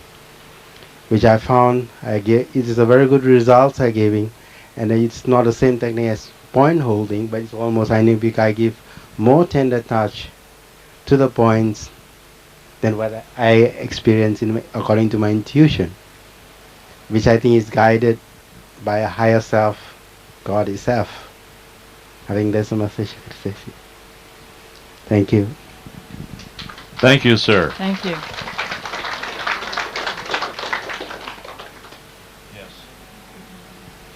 Okay, just something very brief here. I just want to be clear with you about the Saint Germain teachings, and I had an address up here yesterday. That is the official address of the Saint Germain teachings and the teachings of the Violet Flame. Now, many of you will be walking into bookstores and you'll see Saint Germain advertised in many books which are not the official teachings. And I just wanted you to be aware of that, because there's a lot of people out there saying, that they are Saint Germain, they're the reincarnation of Saint Germain, they are coming through with the teachings of Saint Germain, and according to Saint Germain himself, the only teachings that he recognizes are the ones from the address I gave you yesterday from the United States. And those are the official books. So I just want you to be aware of that for those who have not got these books yet, because you might not realize that. I have a friend who's 50-something now, who's been around looking into things for a few decades. In his time around the planet, he's met 20 people who have come up to him and taken them into his confidence, into their confidence, and after a little period of time they say, oh, and by the way, did you know that I'm Saint Germain?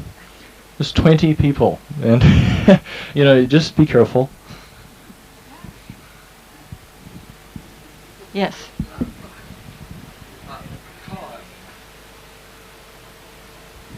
Kyle, this might well be so, and they might believe it, because the spirits have picked the energy of Saint Germain out of the astral library, if you believe in this, so that they carry it with them.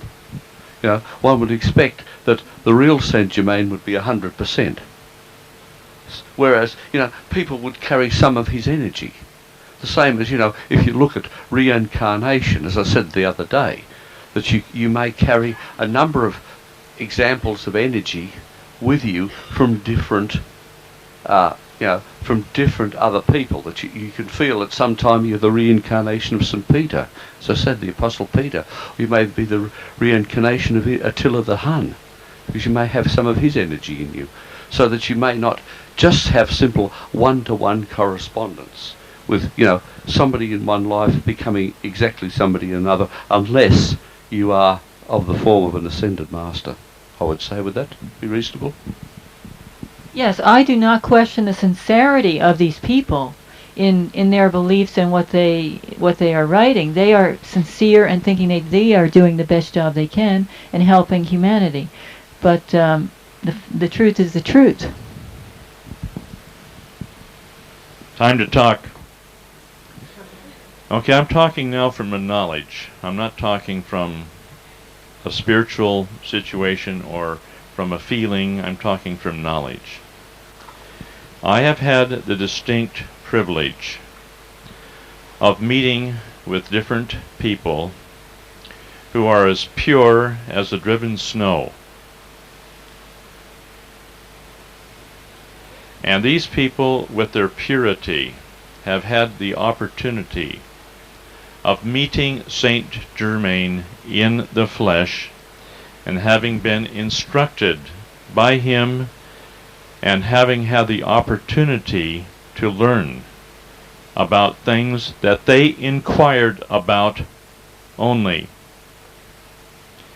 Back in West Virginia, there's a large family that has embraced body electronics, and we're helping one another tremendously.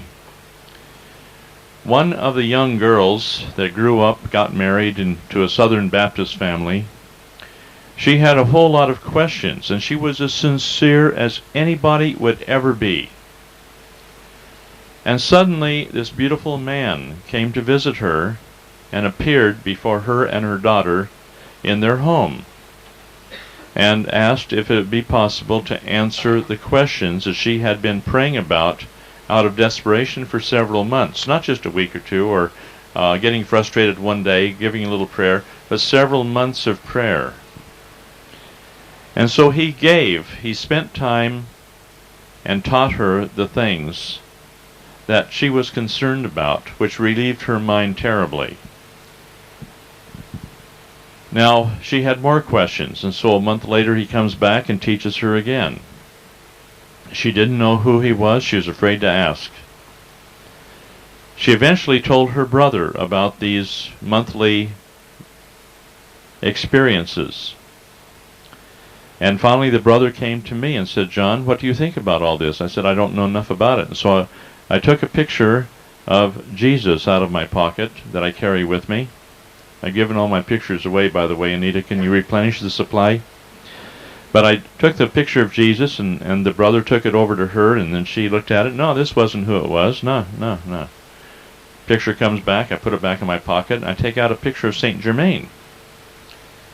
And I give it to the brother, and the brother takes it over to her, quite a distance away from where I was at the time. And she looked at that and came unglued. She said, "This is exactly who I have had the opportunity of being taught by."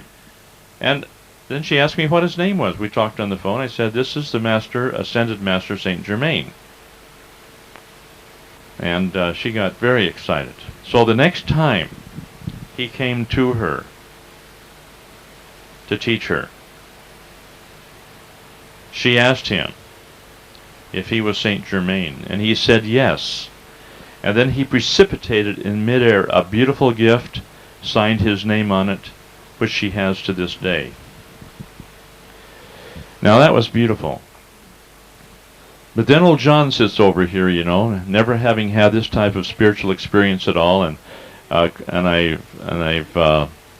drugged my feet most of my life, and I've probably offended all the ascended masters if they're there, one way or the other, by being a delightful human, and by failing miserably at a number of different things, which I don't admit to be a saint at all. But this is the way it is. I have lint in my belly button like everyone else does.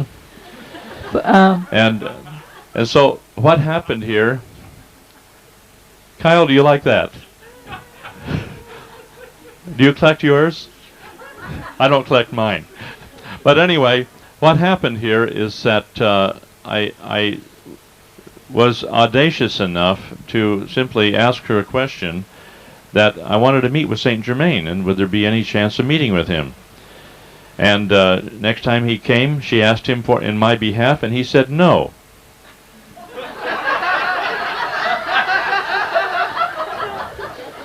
That was fair enough, and I can certainly see how he would say that.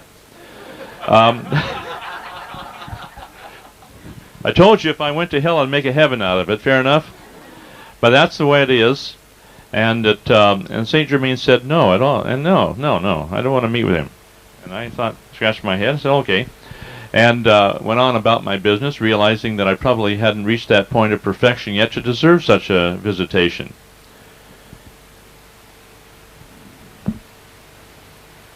And I thought to myself, scheming away, I thought to myself, well, I've got 20 questions here that I can't get answers to prayer on.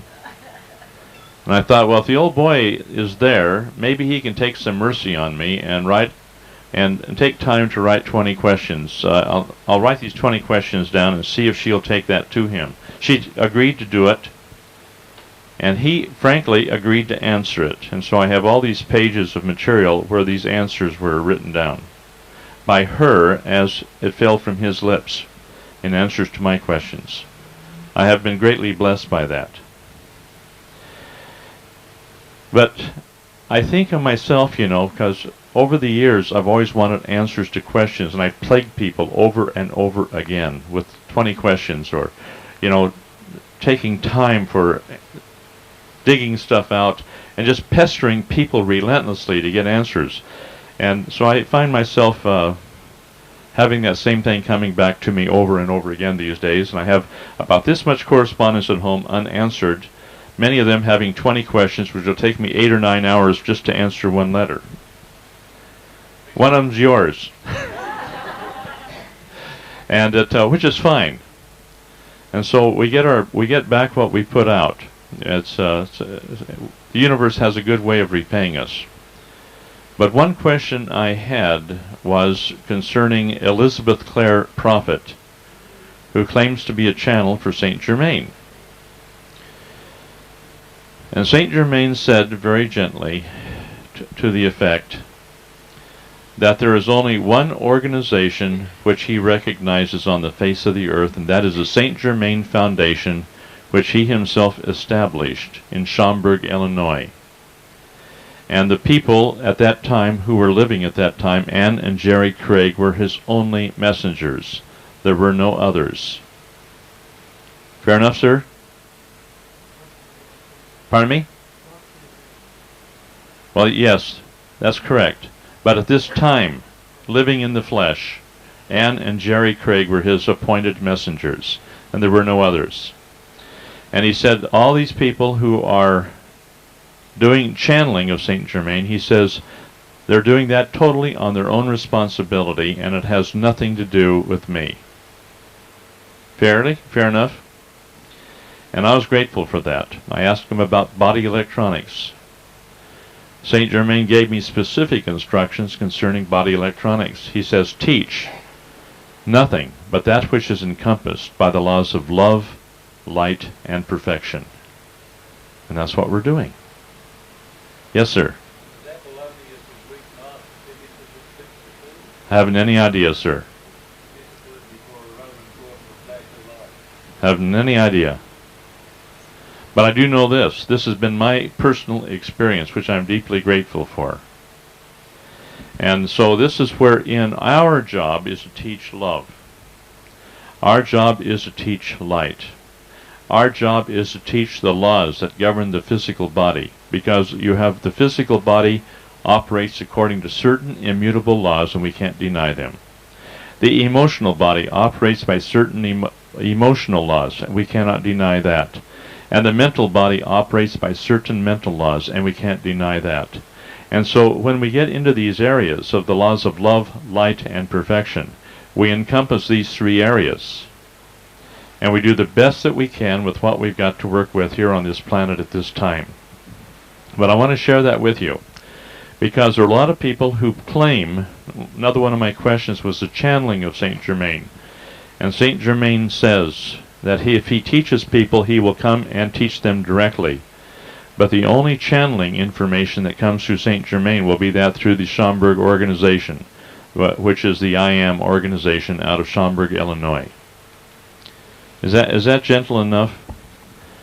I don't question the sincerity of various people, but I have a great respect for the people on the astral realm. You have great saints in the astral realm. I have no question about that whatsoever. But you have mischievous spirits of negativity and evil in the astral realm. And oftentimes a channel, even though they protect themselves, oftentimes have something slip in which screws up the whole mess, and if you believe anything that one spirit says, you're off the track. You got to be very careful, because Saint Germain says he does not come through channels. He comes only through the written work that he himself supervised to have written and recorded and put out through the I Am organization. Now, some of you are definitely into the Saint Germain organization through Elizabeth Clare Prophet. Please forgive me if I've intruded into your space, but the truth will prevail. I have studied the works of Elizabeth Clare Prophet, and I found out in the advanced stages, the truth at the beginning all seems fair and good. The further you get along, then you have the deviations from truth, off into the dark realms, and it will deceive people. And this is the thing that has disturbed me greatly, because so many very fine, well-meaning people have been deceived and taken off the path through this organization, Summit Lighthouse. So that I did want to share with you. Anita. You know, just for those of you who don't know what he looks like, I have a picture up here, and I could leave it up here if anybody wants to come up after the class and just look at it, because sometimes I find people, when they do see the picture, they have this tremendous connection that they didn't realize was there before. Oh, yes. Yeah.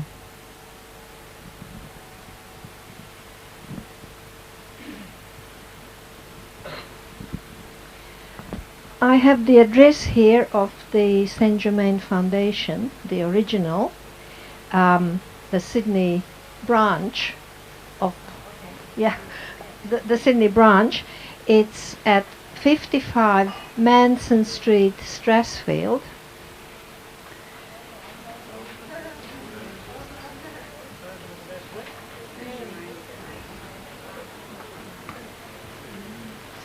Okay, 55 Manson Street, Strathfield.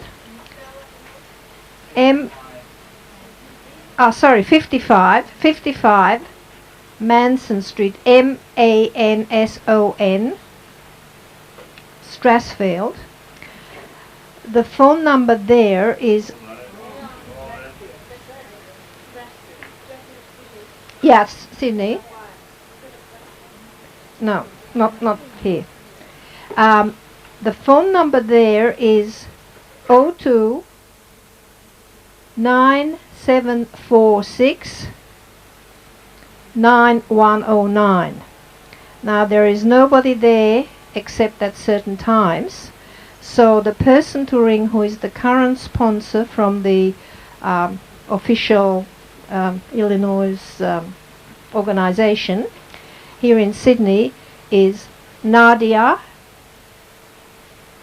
Yes, she's a lovely young lady.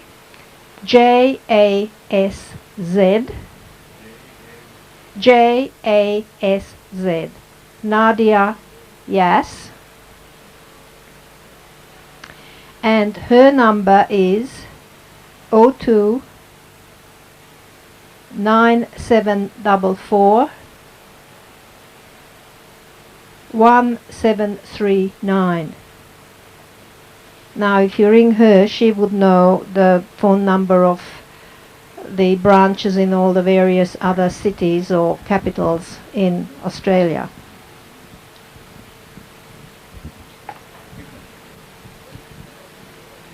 Greg?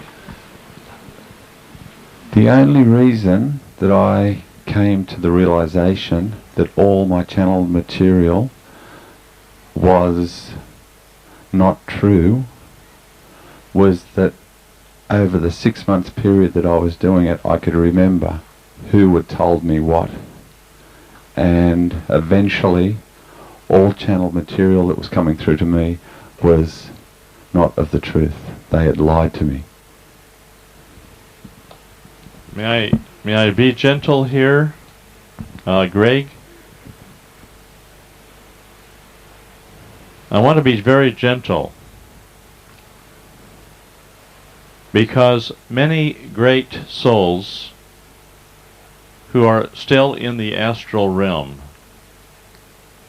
are not evil souls, and they do come through channels, and they teach doctrine which to them is true.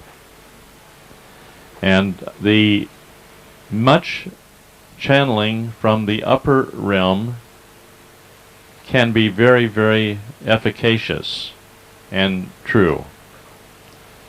My concern is that when a channel opens themselves, oftentimes they have the problem of having somebody else jump in who is not of a higher order in the astral realm. And here's where you get the problem. And therefore, my feeling has been is that let us go to the teachings of those people who have made their ascension and hang on that, and not allow ourselves to become, shall we say, entranced with the teachings that come in through the channels, because there is a strong possibility that there may be deception there over the long haul. But if we study the teachings from a true source, which would be from the Ascended Masters, then we have a definite guide to be able to make comparisons in other situations. Some people have received through channels certain warnings that have saved their life. Okay? Some people have received messages which have been efficacious for that person and their family. And so there are things here which are of great value. Even in the Old Testament you had the witch of Endor, who called up Samuel for certain purposes. But this witch of Endor was a high priestess at that time, and well respected by all of the great prophets of that time. But they still called her the witch of Endor because she was a clairvoyant and was capable of calling up the dead. Are you hearing me, sir? And so there is a time, there is a place for all things under heaven. And things are neither, some things are good, some things are not quite so good, and some things are bad, and some things are very, very bad. And it takes a very discerning mind to know what is accurate. But my suggestion would be, don't throw out the baby with the bathwater, which I'm inclined to do. Can I say something here? Regarding the channeling, it can be a very subtle message too that you're not aware of at the time, because I met a man in New Zealand who he went to a channel and he asked about the Saint Germain teachings, and they told him, yes, you're on the right track and this is the right thing to do and all this stuff. And then, but he did make a statement. He said, but Saint Germain will never come and teach you, to him. And he just took that at the time. He just took it and he just said, well, okay, But then, down the track, several months later, he thought about that statement. And he realized how he was putting in his mind the fact, he was just cutting it off, that Saint Germain would never come to him. Now, maybe Saint Germain won't, but it's the fact that that channel had subtly put that thought into his mind to where he finally got to a state of saying, wow, this may not be correct here. Because the Ascended Master is capable of coming to him if he so wishes. Instead of totally blocking that out with his mind and thinking that what the channel has said is totally correct. So it can be a very subtle thing where the person doesn't even realize it, and then it's continued on and continued on. Please.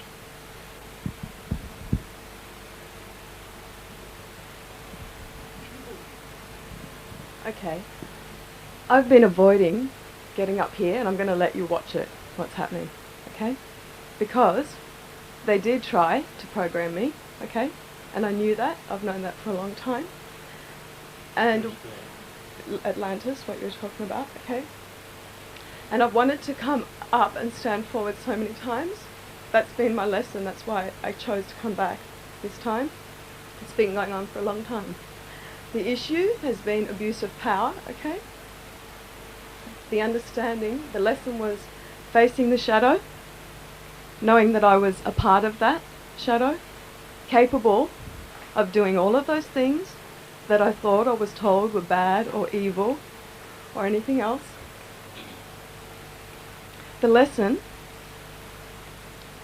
was what I knew in my heart. The subtlety Anita was talking about, that's what I was going to get up and talk about, okay? The subtlety is profound. We're all looking for truth. The truth lives in your heart. That's your guide. That's what keeps you on track. And that's what keeps you connected. And we all have that. You didn't lose it. It's not lost. It's just hidden maybe for a little time. But it's there. And that's what nobody can ever take away from you. And they're still trying right now. But they can't. And they didn't. I might have gone through lots of experiences because of it. But that's okay. I like learning, you know. I like challenging things and challenging myself. It's gone now. It's gone. And I've been avoiding coming up here. And thank you for saying subtlety, because that's exactly what I've been wanting to say. For the last few days I'd feel something, I'd meet people, and you all know who you are. That's all of you, really. And yeah, it's gone now, and thank you. I knew I had to complete a lot of things and come here. And to learn about the body aspect of releasing it from this body, I knew I needed to be with people who I could relate to. And I got here and I knew they were here. But by the same token, I still felt a little bit different. I still felt a little bit apprehensive of getting up and speaking. But that's okay too, because like you, I've felt many times, I want to meet that person, I want to see that person, I want to experience that. And I've seen a lot of things. I've met a lot of, I suppose, guides and channels and a lot of people. I've had my own experiences with spirits, if that's what you want to call them. And I've been very discerning, and that's what's got me to this point. Very discerning. I felt the judgment, I felt the hatred, feel the anger, all of those things, because that's the part of this lesson that I chose to learn in this body, through this form. But I was always comfortable on the other levels with all the other forms. That was fine. I knew how to be discerning, find the subtlety in those things. But it was this one that was a challenge for me, this physical one. So sometimes we're not necessarily all coming from the same direction, but the purpose is the same. There are many people who feel lost from that connection to the source. You never lose it. And that's where the loneliness comes from, because you think you've lost that connection to the source. I've been the opposite. Like a few others here that I know of, that I've spoken to. I had loneliness too. I can't even say it with passion. I had loneliness too. It's not there anymore. Because my loneliness wasn't on those other levels. I've always been connected. Always. Even if it was a sliver, I thought, they're not having that. They're not going to take that away from me. But my loneliness lay from being able to sit here now and express this and feel like that's okay. And it is. And thank you all for being here. And thank you both.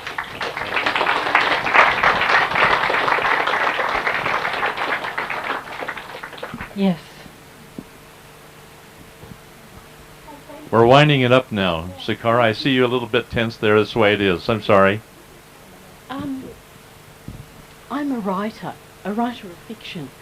And recently, well, no, it's going back a couple of years, but something that I've started to write I think is very beautiful. But somebody told me that it was channeled, and that made me feel very fearful, very... Anyway, I've all along I felt that if I centered myself and if I trusted in my own heart, in my own belief, that things would be okay. Anyway, in preparations for coming here, all sorts of funny things were happening. I was having struggles. I didn't really want to come, and all sorts of things. Anyway, there was one particular, and this is a light note to finish off. I've just trusted and gone on writing and tried not to worry about this channel stuff, you know. But one morning, just a few days before I came, I was sitting at my computer tapping away, and I was having a terrific session, and then I felt this presence in the room. I thought, oh my God, and I'll sit down because that's how I felt. Oh my God. And I thought, come on, Judith, you know, whatever it is, face it. Just face it, girl. And I just turned around. And there, on my prayer rug behind me, was a chook.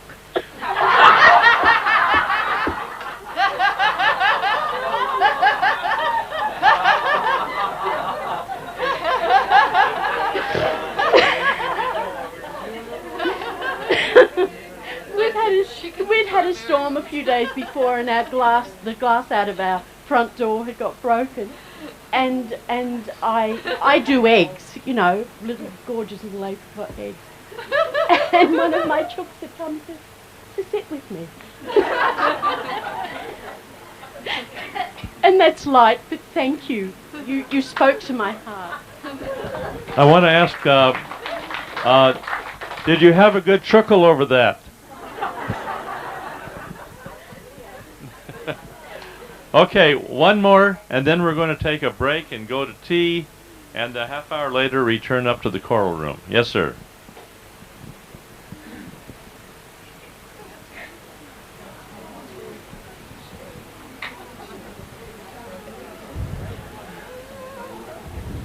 I had a situation where I went along to a channel a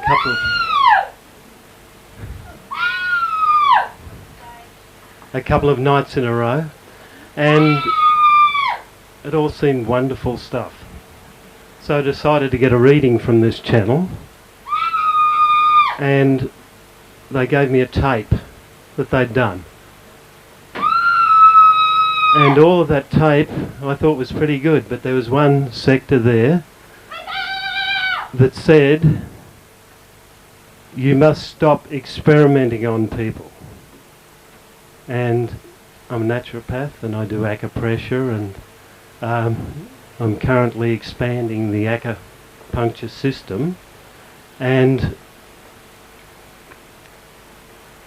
it seemed like it was there to really challenge me, and for a couple of weeks I had to examine and examine and examine, but eventually I took it back to my heart and totally rejected it.